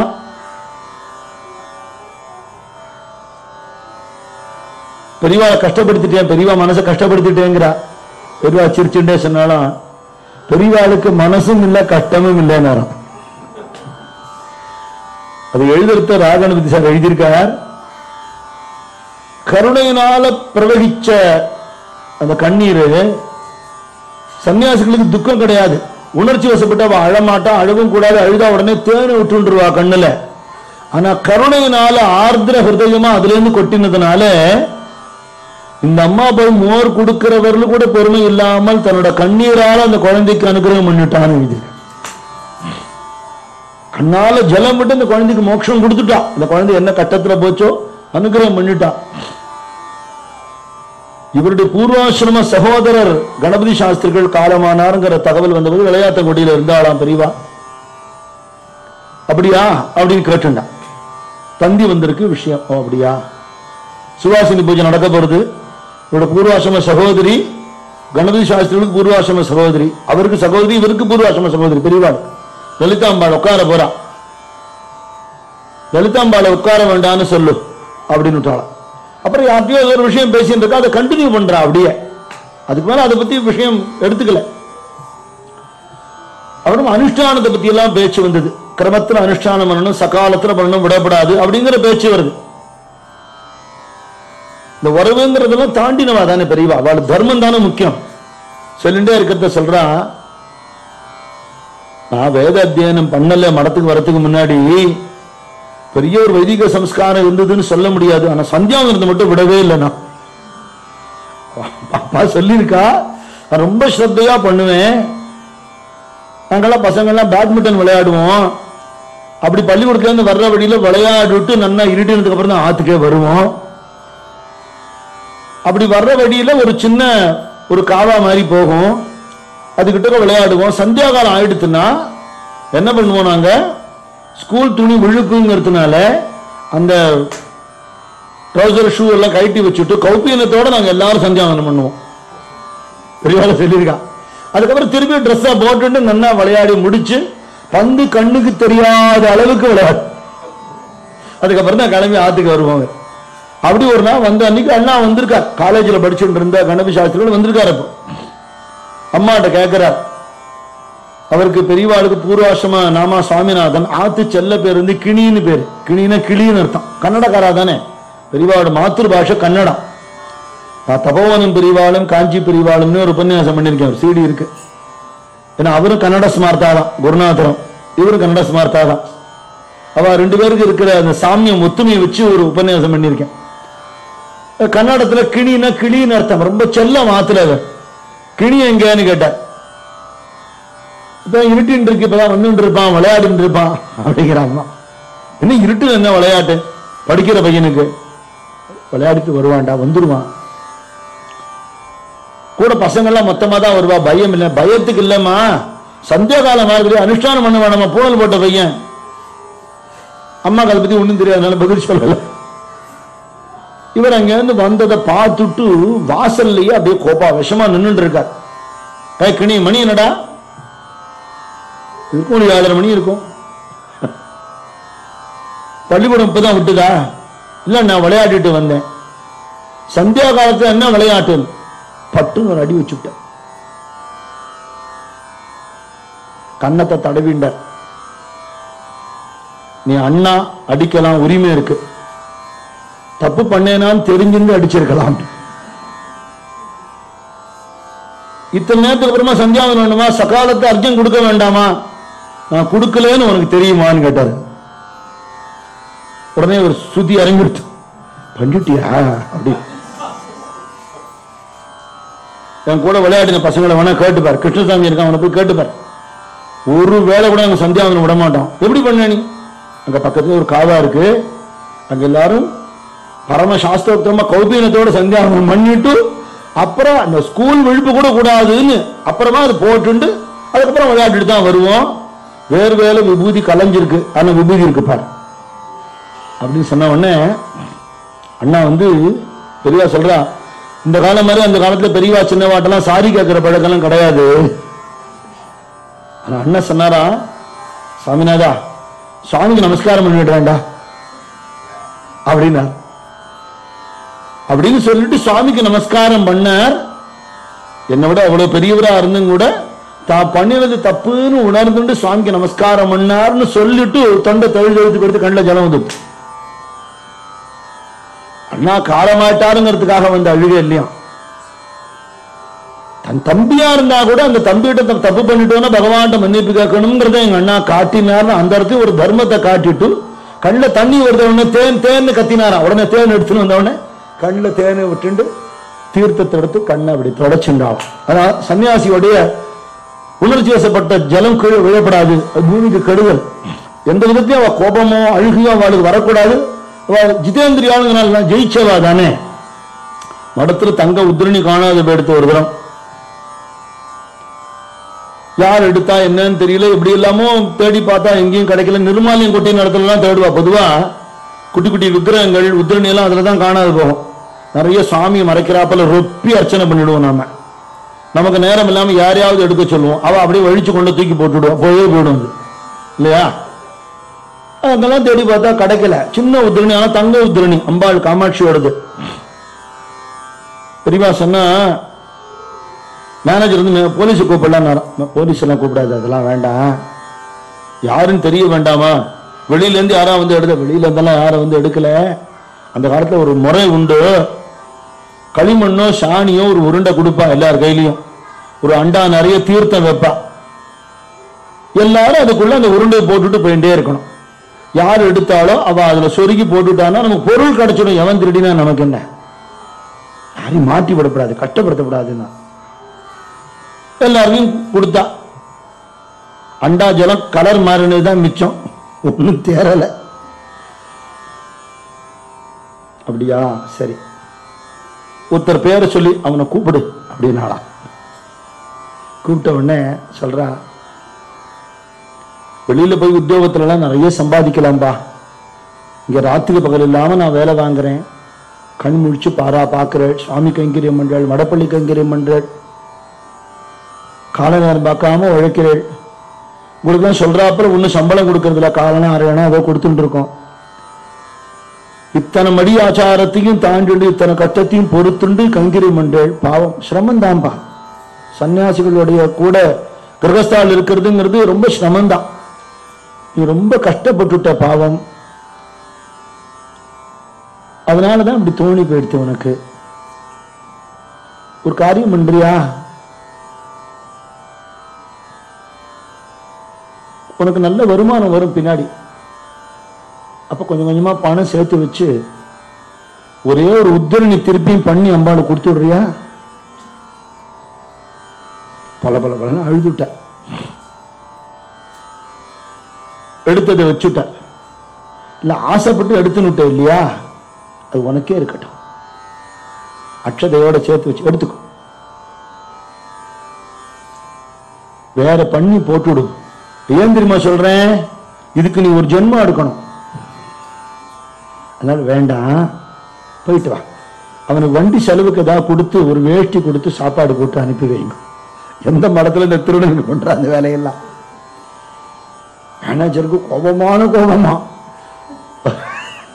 பெரியவாட்ட சொல்றாரா, உங்களுக்கு யாருன்னே தெரிஞ்சிருக்கு, நீங்க அண்டாக வைய உருண்டைய கொடுன்னு எதனால லீல பண்ணு தெரியல. போலீஸுக்கு போகத்தான் வேணும் பெரியவா, இந்த மாடெல்லாம் மாட்டி விடத்தான் வேணும். நான் அவன்கிட்ட சொல்லிட்டேன், நீங்க தடுத்தாலும் பரவாயில்ல, நான் உன்னை போலீஸ்ல மாட்டி விட போறேன்னு அவன்கிட்ட நான் சொல்லிட்டேன். அதெல்லாம் வேண்டாம், போலீஸ்காரெல்லாம் உள்ள வரப்படாது அப்படின்னு சொல்லிட்டு நீங்க அவனை சபிக்காம இருக்கலாம், திட்டாம இருக்கலாம். ஏண்டா அப்படி பண்ணினேன்னு கூட கேட்காம இருக்காரு. இவ்வளவு உத்ரனுக்காக என்ன கோச்சுக்க சொல்றியா? இத்தனை நாள கோபப்படாம இருக்கேன்னு நான் என்ன பயந்து போயிட்டேன் தெரியுமோ? இவன்கிட்ட பேசுறது எனக்கு கோபம் வந்துட்டு போறதுன்னு பயந்து போயிட்டேனா. நல்ல வேளை கோபம் வரல அப்படின்னு சொல்லிக்கிறாரா. சொல்லிட்டு ஒரு வார்த்தை சொல்றா, எனக்கு கோபம் வந்தா என்ன ஆகும் அப்புறம் இல்லையா? சாது மிரண்டால் காடு கொள்ளாதுன்னு பழமொழி இருக்கு. சாட்சாத் பரமேஸ்வர சுரூபமான அவர் கோச்சுண்டார்னா சர்வநாசம் தானே உண்டாகும். அதனால கோபப்படலை, திருப்பி அனுப்பிச்சுட்டான். பெரியவாளுக்கு உடம்பு முடியலங்கிறதுக்காக சாத்துக்குடி எல்லாம் வாங்கி ஒருத்தர் கொடுத்தா, அதை உரிச்சு பெரியவாளுக்கு கொடுக்கலான்னு நினைக்கிறதுக்குள்ள கைங்கரி பண்ணிட்டு சாப்பிட்டுட்டு வர்றதுக்குள்ள அது காணும். இவர் அங்கேயாவது உட்காந்துருக்கார் சாட்சியாட்டம். யார் எடுத்தான்னு கேட்டா, நீ எங்க வச்சியோ அப்படின்னு விட்டாராம். அதுக்கப்புறம் பெரியவா கூப்பிட்டு சொல்றா, எனக்கு உடம்பு சரியில்லைன்னு இதெல்லாம் வாங்கி தரா யார் யாரோ, எனக்கு மட்டும்தான் உடம்பு இருக்கா? இங்க கைங்கரி மன்ற வாழ்க்கெல்லாம் வீட்டுல இருக்கிற வாழ்க்கெல்லாம் உடம்பு முடியாம போகாதா? அவ வீட்டுல சாத்துக்குடி பண்ண அவ என்ன பண்ணுவா? அவாத்து பெரியவாளுக்கு ஹார்லிக்ஸ் பாட்டில் வாங்கணும்னா அவ என்ன பண்ணுவா? அதனால இதெல்லாம் கொண்டு போய் இன்னார் வீட்டுல கொடுத்துட்டு ஒண்ணு சொல்லாம திரும்பி வந்துருவாங்க. ஒரு தீபாவளி சமயத்துல மடத்துல வேலை செய்யறவாளுக்கெல்லாம் கொடுக்கறதுக்காக வேஷ்டி புடவை எல்லாம் வரவழைச்சிருக்கா. பக்ஷணம் தயாராகிறது எல்லாருக்கும் கொடுக்கறதுக்காக. அந்த காலத்துல பத்திரிகைகள்லாம் பெரியவா வெளியிட்ட அறிக்கையே வரும். உங்காத்து குழந்தைகளுக்கெல்லாம் பட்சணம் பண்ணி கொடுக்கிறேள், புது வஸ்திரம் கொடுக்கிறேள். பாடசாலை குழந்தைகளுக்கு கொடுக்கிறவா இல்ல, பட்சணம் பண்ணி பாடசாலை கொண்டு போய் கொடுங்கன்னு பெரியவா சொல்லுவா. உங்காத்து குழந்தைகளுக்கு நல்ல புதுசா நிஜார் சட்டை வாங்கி தராள், அதுகளுக்கு ஒரு வேஷ்டி வாங்கி கொடுங்க. பெரியவா அப்படி விஞ்ஞாபனம் பண்றாப்புலயே பெரியவா சொல்லுவா. அப்படின்னா பத்திரிகைகள் அறிக்கையே வந்திருக்கு அந்த காலத்துல. ஆனா மடத்துல இருக்கிறவா எல்லாரையும் ஒரு குடும்பமா தானே பெரியவா பாவிச்சா. வெங்காயத்தை யாரோ கொண்டு போய் மடத்துக்கு கொடுத்துட்டாரு. ஒருத்தர் மடத்துக்கு போய் வெங்காயம் தருவாள் ஐயா அப்படின்னு வெங்காயம் வண்டிக்காரனை திட்டினா, அந்த கீழே வேலை செய்யறா பாரு, அவளெல்லாம் அழிச்சுட்டு வா, கூலிக்காரா கீழே எல்லாம் வேலை செய்யறா, அவள் அந்த சாப்பிடுவா, எடுத்துன்னு போங்க, இவர் உங்களுக்காக கொடுத்துருக்கா, எடுத்துன்னு போங்க அப்படின்னு அனுப்பிச்சுட்டேன். இவா மனசு புண்படப்படாது, அவா மனசு புண்படப்படாது. அப்படி நிறைய வஸ்திரங்கள் வந்திருக்கு, பட்சணங்கள்லாம் பண்றதுக்கு ஏற்பாடு பண்ணியிருக்கா. அன்னைக்கு மத்தியானம் எல்லாருக்கும் போஜனம் ஆன உடனே பெரியவா சொல்லுவா, யார் யாருக்கு எது கொடுக்கணும்னு கொடுக்கலான்னு. பெரியவா கிட்ட தானே இருக்குன்னு அப்படியே குமிச்சு வச்சிருக்கா. அதை பந்தோபஸ்து பண்ணணும்னு இல்லை. பெரியவா உள்ள இருக்கா. இவ சாப்பிட்டுட்டு திரும்பி வந்து பார்க்கறா, வஸ்திரத்தையே காணும். ஒரு வேட்டி ஒரு புடவை காணும்னா பரவாயில்ல, மொத்தமா காணும். யார் எடுத்தான்னு தெரியல. நீ பாத்தியா நீ பாத்தியான்னா ஒருத்தட்டும் பதில் இல்லை. பெரியவாட்ட சொல்ல, அதெல்லாம் ஒருத்தையும் போட்டா தெரியலையே, நீங்க இருக்க நாங்க வச்சுட்டு போயிட்டோம் அப்படிங்கிறா. அப்படியா, சரி. ஆனா தீபாவளிக்கு பட்டாசு வேணும் இல்லையோ, பட்சணம் வேணும் இல்லையோ. வெறும் வஸ்திரத்தை வச்சு என்னடா பண்ணுவான் அவன் பாவம். நீ ஒண்ணு பண்ணு, இந்த பட்சணம் எல்லாம் சொல்லியிருக்கு இல்லையா, அது வந்த உடனே அதெல்லாம் பண்ண சொல்லி வந்த உடனே பட்டாசு எல்லாம் கொண்டு போய் ஒன்னும் சொல்லாத பேரை சொல்லி அண்ணா ராத்திரில கொடுத்துட்டு வாப்போம். அவன் எத்தனை பேர் கொடுக்கணுமோ பாவம், எதுக்கு வச்சிருக்கானோ தெரியாது. நீ வஸ்திரத்தை மட்டும் வச்சு என்னடா பண்ணுவேன், பெரியவா இதெல்லாம் கொடுத்துட்டு வர சொன்னாலும் சொல்லி கொடுத்துருவாங்க. எந்த நேரத்திலையும் தன் கூட இருக்கிறவா உள்பட யாரும் நிதானம் தவறத பெரியவா விரும்பினதே இல்லை. அப்படிதான் இருக்கணும்னு சொல்லுவா. அவளை கண்டிக்கிறதுலயும் ஒரு அழகு இருக்கும், ஒரு நாசுக்கு இருக்கும் பெரியவாள்கிட்ட. வடக்கே எங்கோ யாத்திரையில் இருக்கிறத ஒரு தமிழ் சினிமா வந்திருந்துதான். அப்போ சந்திரமௌலீஸ்வரர் இருக்கிற இடத்துல யாரா இருந்துட்டே இருக்கணுங்கிறனால மாத்தி மாத்தி டியூட்டி பாப்பா, பாரா பாப்பா. ஒத்தனே பார்க்க முடியாது, கண்ணு வலிக்கும், அதனால மாத்தி மாத்தி விட்டுருவா. அந்த கைங்கிரி மன்றா ஒரு 4-5 பேரு எல்லாம் ஒரு பெரியவாட்ட ரொம்ப ஸ்ரத்தையா அனுஷ்டானமா கைங்கிரி பண்ண கூடியவா. ஆனா இளம் வயசு ஒரு படம் பார்க்கணும் ஆசை. இப்போ பில்வம் வைத்தா மாமான்னு இருந்தா அவாட்ட வாடலாம் சொன்னானா, படம் பார்க்கணும்னு ஆசையா இருக்கு, பாரா வேலை கொடுத்துருக்காளப்பா உங்களுக்கு, நேத்தி ராத்திரி நான் தான் பார்த்தேங்கிறாரு அவர். இன்னைக்கு ஒரே ஒரு நாள் நாங்க எல்லாரும் மொத்தமா போயிட்டு வந்துடுறோம், ஒத்தொத்தரா போனா முடியாது, பெரியவா திடீர்னு கேம்பு கிளப்பிடுவார். ரொம்ப நாள் ஆச்சு, சரி பரவாயில்ல போயிட்டு வாங்க, பாரா நான் பாரா பார்த்துக்கிறேன் போ. என்ன படம்? நைட் ஷோ படம் பேர் சொன்னான். காத்தாலக்குள்ள வந்துருவோம், இல்லைன்னா வந்துடுவோம், ஆனா அடுத்த ராத்திரி விட்டுருவான், வந்துடுவோம், கொட்டாய் பக்கத்துல தான் இருக்கு, சரி போயிட்டு வாங்கன்னு. இவர் பார்த்துட்டே இருக்கார். முதல் நாள் ராத்திரி பார்த்ததுனால ஞான தியான சமாதியிலே சமாதிக்கு போயிட்டாரு. அப்படியே நிஷ்ட அப்படின்னு சத்தம் கெடுது. வாரி சுற்றி வந்திருந்தா பெரியவா நிக்கிறா. இதான் பாரா பாக்குற அழகா. இவர் என்ன பண்ணிட்டார், தம்மேல தப்பு இல்லைன்னு சொல்லணுங்கிற எண்ணம் வந்துடுத்தோம், மாட்டின்னு விட்டார் அவரை. நேத்தியும் பார்த்தேன்னா இன்னைக்கு ரொம்ப கண்ணு சொறி கொடுத்து, ஏன் இன்னைக்கு பார்க்க வேண்டியவா எங்க அப்படின்னார். ஒருத்தருக்கே கஷ்டம் கொடுக்கக்கூடாதுன்னு தானே இப்படி நம்ம சிஸ்டம் போட்டு வச்சிருக்கோம். இல்ல பெரியவா இங்க பக்கத்துல தமிழ் படம் வந்திருக்கான், வாழலாம் போயிட்டா. ஓஹோ, யார் யாரெல்லாம் போயிருக்கா, பேர்லாம் வரிசையா சொன்ன. ஓ அப்படியா, சரி சரி நீ ஒண்டியமா கஷ்டப்படாத, நானும் பாக்குறேன் அப்படின்னு வஸ்திரத்தை போட்டு அங்கேயே உட்காந்துட்டார். இவா பெரியவா உள்ள சயனிச்சுட்டு இருப்பான்னு எல்லாம் படம் பார்த்துட்டு சந்தோஷமா வர நெருப்ப மிதிச்ச மாதிரி ஆயிடுச்சு. வாசல்லே பெரியவா உட்கார்ந்துட்டு இருக்கா. உள்ள போறதா சைட்ல வழியா இங்க ஓடி போறதா தெரியல.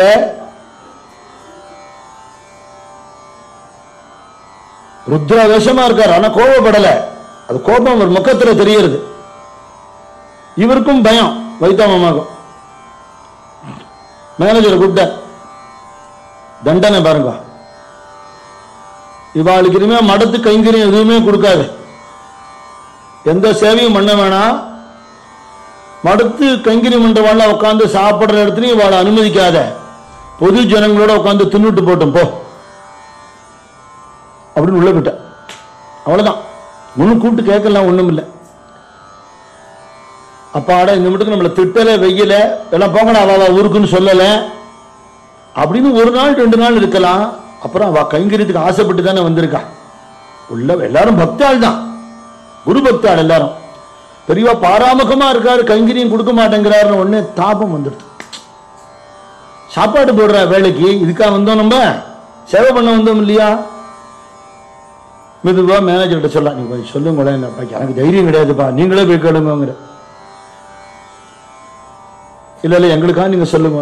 மெதுவா மேனேஜர் வந்து சொல்ல, தப்புதான் பெரியவா, நான் ஒன்னும் அவளை சப்போர்ட் பண்ணல, சினிமா பார்த்துருக்கப்படாதுதான், அது சுவாமி கைங்கிறது விட்டுட்டு தப்புதான், ஏதோ தெரியாம பண்ணிட்டா, எல்லாரும் வருத்தப்படுறா, பெரியவா அனுமதிக்கணும், வர சொல்லு, நானே பேசுறேன் வாட்டேன் எல்லாம் வந்து நமஸ்காரம் பண்ணா. பெரியவா தப்பு பண்ணிட்டோம், இனிமே பண்ணவே மாட்டோம், அனுகிரகம் பண்ணுங்க, கைங்கரியம் வேணும் எங்களுக்கு. சந்திரமுடீஸ்வரரை விட்டுட்டு அப்படி போலாமா? தப்புன்னு உங்களுக்கு தோணலையா? தப்புதான் பெரியவா. ஆனா என்ன, ஆனா எங்களுக்கு போகணும்னு ஆசை இருந்தது, கொஞ்சம் பயமாவும் இருந்தது. வைத்தா மாமா தான் நீங்க போயிட்டு வாமா நான் பாத்துக்கிறேன்னு சொன்னேன். அப்படியா, சரி நீங்க இன்னிலிருந்து கைங்கரியம் பண்ணலாம், போங்க உள்ள, வைத்தா வர சொல்லுன்னு. அவர் எங்கேருந்து வந்த, அடுக்கடுக்கா தப்பு பண்ணிட்டியே. சின்ன பசங்க போறேன்னு ஆசைப்பட்டா நீ பெரியவனா இருக்கிறவ போகக்கூடாதுன்னு தடுக்கணும். போறதுக்கு நீ சம்மதம் கொடுத்திருக்க, நான் பாத்துக்கிறேன்னு சொல்லிவிட்டு பார்க்காம தூங்கிவிட்டேன். நான் வந்து கேட்ட போது அவாளா போனாப்புல அவா மேல பழியும் சொல்லிவிட்டேன். இது தப்பு இல்லையோ, போ போ போ அப்படின்னு சொல்லிட்டேன் கோபமா. அவ்வளவு அதிகபட்ச கோபம் அவ்வளவுதான். இவருக்கு ரோஷம் வந்து நான் தப்பு பண்ண மன்னிச்சிருக்கோன்னு கேட்டா கருணாமூர்த்தி உடனே மன்னிச்சிருக்க போறார். இவருக்கு ரோஷம் வந்து கிளம்பி போயிட்டார், ஊருக்கு போறேன்னு போயிட்டார். என்னப்போ ஒரு பெரிய தப்ப போய் சின்னதை பெருசு பண்ணிட்டாருங்கிற மாதிரி எண்ணம். ஆனா அப்படி போய் இருந்துட முடியுமோ? பெரியவாளை விட்டு இருக்க முடியல, கைங்கரியம் இல்லாம இருக்க முடியல. நாமதேவர் பாண்டரங்கிட்ட சொன்னாராம், நீ பாட்டு ஞானேஸ்வரோட தீர்த்த யாத்திரை போன்னு சொல்றிய பாண்டரங்க, எனக்கு போறதுக்கு இஷ்டம் இல்லடா. அவர் கூப்பிடுறாரு, நீ போ சொல்றீங்க, நான் போயிட்டேன்னா உனக்கு யார பாடுவா? காதால எழுந்திருக்கிறத விட்டா பாண்டுறங்க ஒருத்தர் பாடணுமே, நீ படுத்திருக்கிறத உனக்கு சயனார்த்திக்கு ஒருத்தர் பாடணுமேடா, என்னை விட்டா உனக்கு யாரா இருக்கா பாண்டுறங்க? என்ன சுவாதீனம் ஒரு பக்தனுக்கு, எத்தனையோ பேர் இருக்கா அப்படின்னு நினைக்க மாட்டான் பக்தன். நான் இல்லைன்னு என் சாமிக்கு வண்டி ஓடாதுன்னு நினைப்பான் பக்தன். இவர் தாங்கல, சோ நான் தானே பில்வ கைங்கரியம் பண்ணுவேன், அதை நான் விடப்படாதுன்னு வந்துட்டா. திருப்பியும் பெரியவா சம்மதிச்சு இருக்க சொல்லிட்டா. கடைசியில ரொம்ப உடம்பு முடியாம இருக்கிற அன்னைக்கு ஊருக்கு போயிட்டா. ஒரு நாளைக்கு பெரியவா ரொம்ப நேரம் காத்தால அப்படியே உட்கார்ந்துட்டு இருக்கா. ஸ்நானத்துக்கு போல, எப்ப பூஜை பண்ண போறான்னு தெரியாது, எப்ப பிக்ஷேன்னு தெரியாது. அப்படியே கிட்ட போறதுக்கு பயமா இருக்கு. அவர் இருந்த அந்த மகா மௌனத்துல கிட்ட போறதுக்கு பயமா இருக்கு. ரொம்ப நேரம் ஆயிடுத்து. இவர் ஸ்நானம் பண்ணி, இவர் பூஜை பண்ணி, இவர் பிக்ஷை பண்ணதுக்கு அப்புறம் தானே பாக்கி பேர்லாம் சாப்பிட முடியும். மேனேஜர் மெதுவா போய் கேட்கிறார், பெரியவா நாழியாருது அப்படின்னா.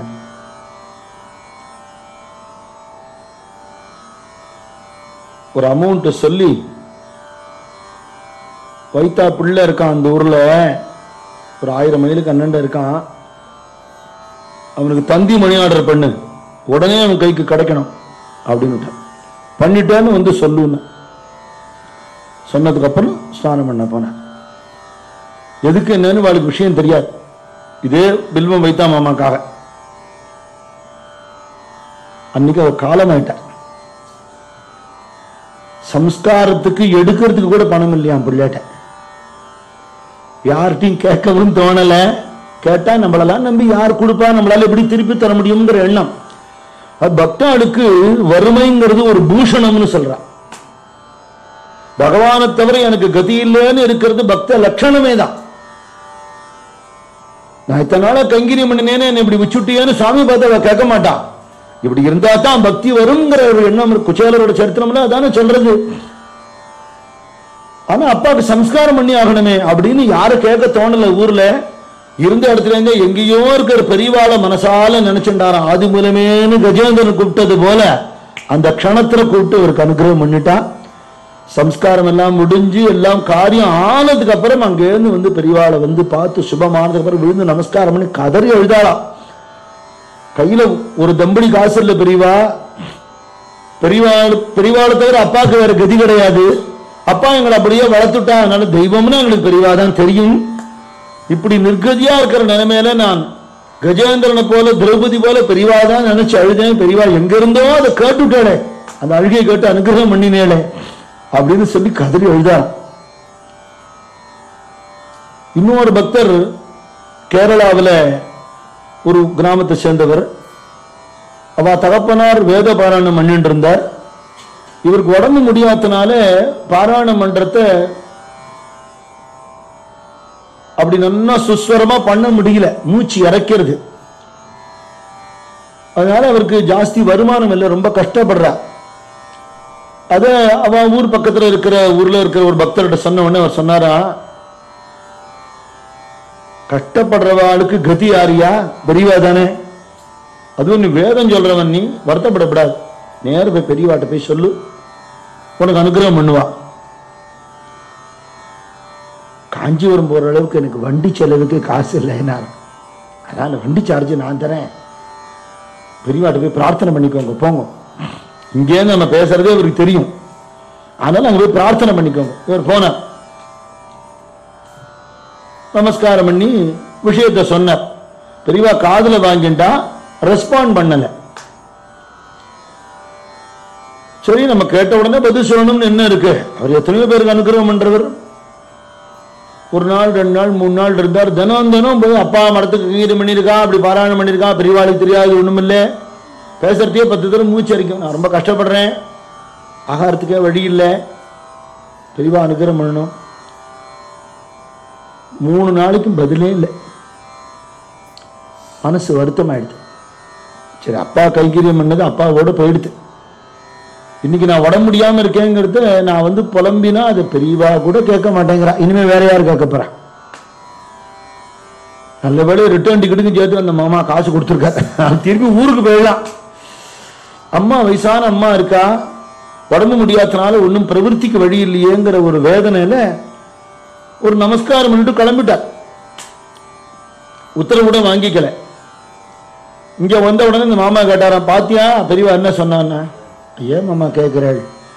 காது கொடுத்தே கேட்கல மாமா, ஒரு பதில் கூட சொல்லல மாமா. பரவாயில்ல, நீ போயிட்டு வாடா, உனக்கு அம்பாள் அனுகிரகம் பண்ணுவான்னு கூட சொன்னா கூட போறோம், காசு கொடுக்கணுங்கிறது கூட இல்லை. அவர் ஒரு வார்த்தை சொன்னா செய்யறதுக்கு எத்தனையோ பேர் காத்துட்டு இருக்கா, ஒண்ணுமே சொல்லல, ஒரு அபய வாக்கு கூட கொடுக்கல. எனக்கு என்ன வருத்தம்னா, ஏதாவது கஷ்டம் வந்தா பெரியவான்னு வேண்டிப்போம், பெரியவாளே என்ன கை விட்டுட்டா மாமா அப்படின்னா. இன்னொருத்தர் அப்படி சொல்லாதீங்க, சொல்லக்கூடாது. அவர் என்ன பண்ணுவாருங்கிறது அவருக்கு தான் தெரியும், ஆனா அனுகிரகம் தான் பண்ணுவார். அது எப்படி பண்ணுவாருங்கிறது நம்ம எதிர்பார்க்க முடியாது. வருத்தப்படாதீங்கன்னு ஆறுதல் சொன்னேன்னு எழுதியிருக்கார் அந்த பக்தர். ஆனா நான் வருத்தப்பட்டேன்னு எழுதியிருக்கேன். வருத்தப்படாதீங்க, அவருக்கு ஆறுதல் சொன்னேன், ஆனா பெரியவா ஏன் இப்படி பண்ணான்னு தெரியலையே. சாதுக்கள் யார்கிட்டையுமே கடன் ருணம் வச்சுக்க மாட்டான். ஒரு கைங்கரியம் பண்ணினானா அவளுக்கு நினைச்சு கூட பார்க்க முடியாத அளவுக்கு பிரதி பண்ணிடுவா. இப்படி வேத பாலனம் பண்ணினவர் அப்படின்னா வேத ரட்சணத்துக்குன்னு அவதாரம் பண்ணின பெரியவா அந்த குடும்பத்துக்கு செய்யறதுக்கு அவ கடமைப்பட்டிருக்காளே, செய்யலையேன்னு வருத்தம். ஆனா எப்படி கேட்கறதுன்னு நினைச்சுட்டு இருந்துட்டா. இவர் அங்க இருந்து கிளம்பி தன்னுடைய கிராமத்துக்கு போயிட்டார். செத்தனை கட்சி திரும்பி வந்துட்டார்.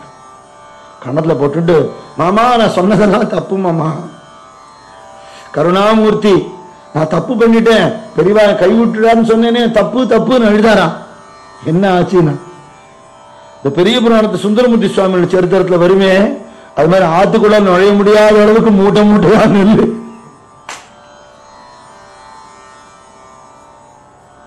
ஒருத்தர் நின்று இருக்காரு, அவரை கேட்டேன், இல்ல உங்க ஆத்துக்கு இத்தனை மூட்டை நெல்லு அளக்க சொல்லி பெரியவா சொல்லியிருக்கா, எனக்கு உங்களுக்கு எப்பெல்லாம் வேணுமோ எனக்கு கொடுக்க சொல்லியிருக்கான்னு சொல்லிட்டார். குபேரனுக்கு கிருஷ்ணர் அனுகிரகம் பண்ணினது போல நேரடியா கிருஷ்ணர் ஒண்ணும் கொடுக்கலையே இல்லையா, அனுகிரகம் தான், அது சூக்ஷ்மம் தான். இவர் இங்க வந்து பார்க்கும்போது சுதாமாபுரி மாறி போயிருந்ததுங்கிறதான சரித்திரம் பாகவதத்துல சொல்றது. சுந்தரமூர்த்தி சுவாமிக்காக திருவாரூர் பூரா நெல்லார் ரொப்பினார் பரமேஸ்வரன் பெரிய புராணம் சொல்றது. இந்த வரையில் பெரியவா அது சத்தியமா நடத்தி காட்டினான்னு சொன்னார்.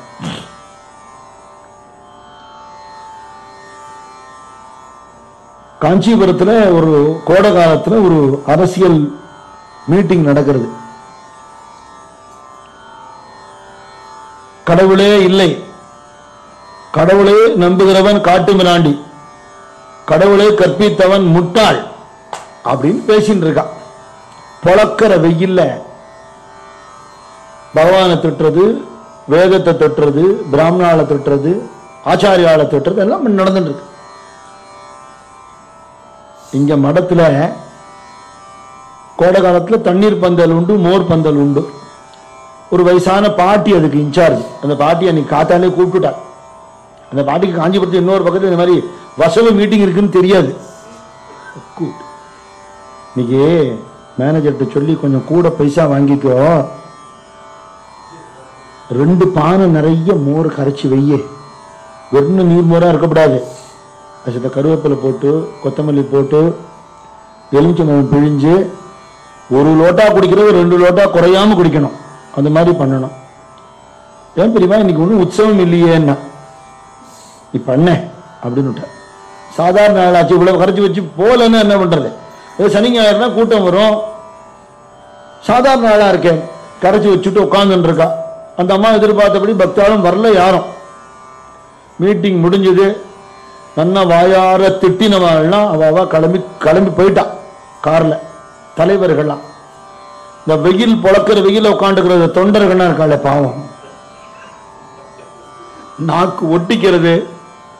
இப்ப மாதிரி கடைக்கு கடை வாட்டர் பாட்டில் எல்லாம் கிடைக்காத காலம் அது. ஒன்னும் வழி கிடையாது. மடத்து வழியா போறா.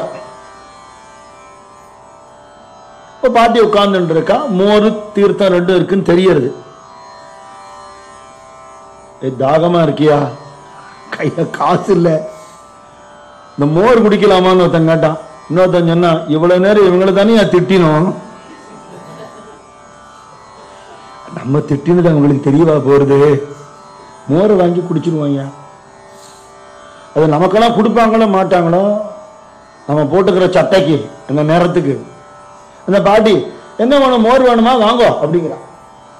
யார் வேணாலும் வந்தா குடுன்னு சொல்லியிருக்காள பெரியவா. எல்லாம் 2 டம்ளர் 3 டம்ளர் வாங்கி நல்லா குடிச்சான். அப்பாடா, மோர் உள்ள போய் வேலை செய்யுது. இந்த சாமி தானே சொல்லியிருப்பாங்க இத. ஆமா, நம்ம வேணா உள்ள போய் சாமி கும்பிட்டுட்டு வரலாமா? டேய் சும்மாறா, நம்ம தலைவருக்கு தெரிஞ்சுதான் சீட்டை கழிச்சிருவேன், அதெல்லாம் கூடாது. டேய், தலைவரே திருக்குறள் தானே சொல்றாரு, என்னென்று கொன்றார்க்கும் உய்வுண்டாம் உய்வில்லை செய் நன்றி கொன்ற மதற்குன்னு இருக்க. உப்பு போட்டு சாப்பிட்டு இருக்கோம், அதெல்லாம் இங்க இருந்தா நன்றி சொல்லிக்க. உள்ளெல்லாம் நம்ம போக கூடாது.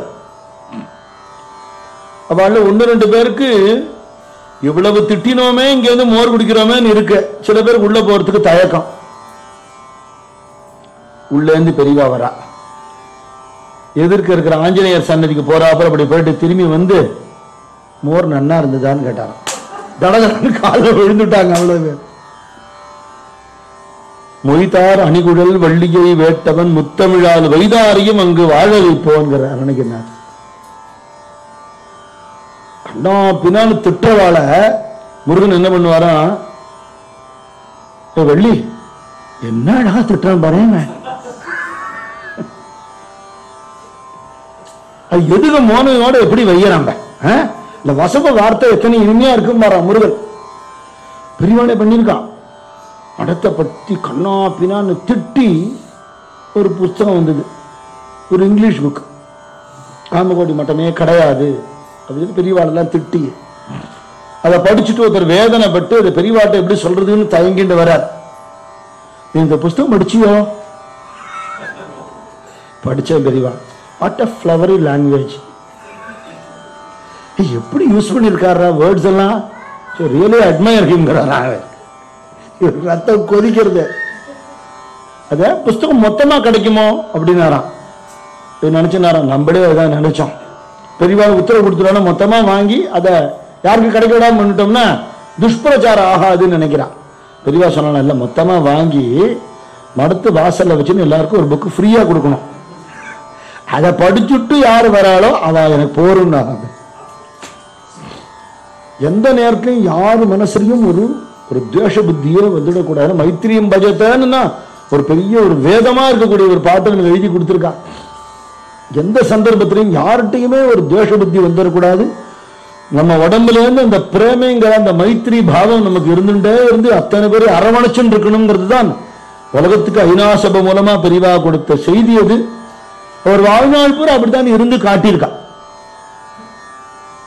பெரியவாளுக்கு வச்சிருந்த தீர்த்தத்தை ஏதோ ஒரு கிராமத்துல ஒரு நாய் வந்து குடிச்சுடுச்சு. அதுக்கு என்ன தெரியும், பெரியவான்னு தெரியுமா? ஒரு மடத்து கைங்கரியம் பண்ற இருந்த நாயை விரட்டி விட்டார். சூச்சூன்னு விரட்டினது இல்லாம அது ஒரு படி மேல போய் ஒரு போடு போட்டுட்டாரு. ஏன்னா பெரியவாளோட தீர்த்தத்தை சாப்பிட்டு போய் ஒரு தெரு நாய். நீ எதுக்கு அதை அடிச்சேன்னு பெரியவா. பெரியவா தீர்த்தத்தை சாப்பிட்டு உனக்கு பெரியவான்னு தெரியும், அதுக்கு தெரியுமோ? தெரியாது. தெரியாதுன்னு சொன்னாப்புல விட முடியாது. இதுக்கு பிராயச்சித்தம் பண்ணி ஆகணும். என்ன பண்றது? கிராமத்துக்குள்ள போ, வீடு வீடா போய் உங்க ஆத்துல இருக்கிற பழங்கள் பிஸ்கட்டு என்னென்ன இருக்கோ எல்லாத்தையும் கேட்டு வாங்கிட்டு வா. திங்கிற ஐட்டங்கள் என்னென்ன இருக்கோ எல்லாத்தையும் வாங்கிட்டு வா. வாங்கிட்டு வந்து அடுக்கியாச்சா? தெருவில் போய் ஒரு நாயையா கூப்பிடு. நாயை போய் கூப்பிடுங்கிற, வந்து நீங்க சாப்பிடுங்கன்னு கூப்பிடணுமா? புரி ஜெகநாத்.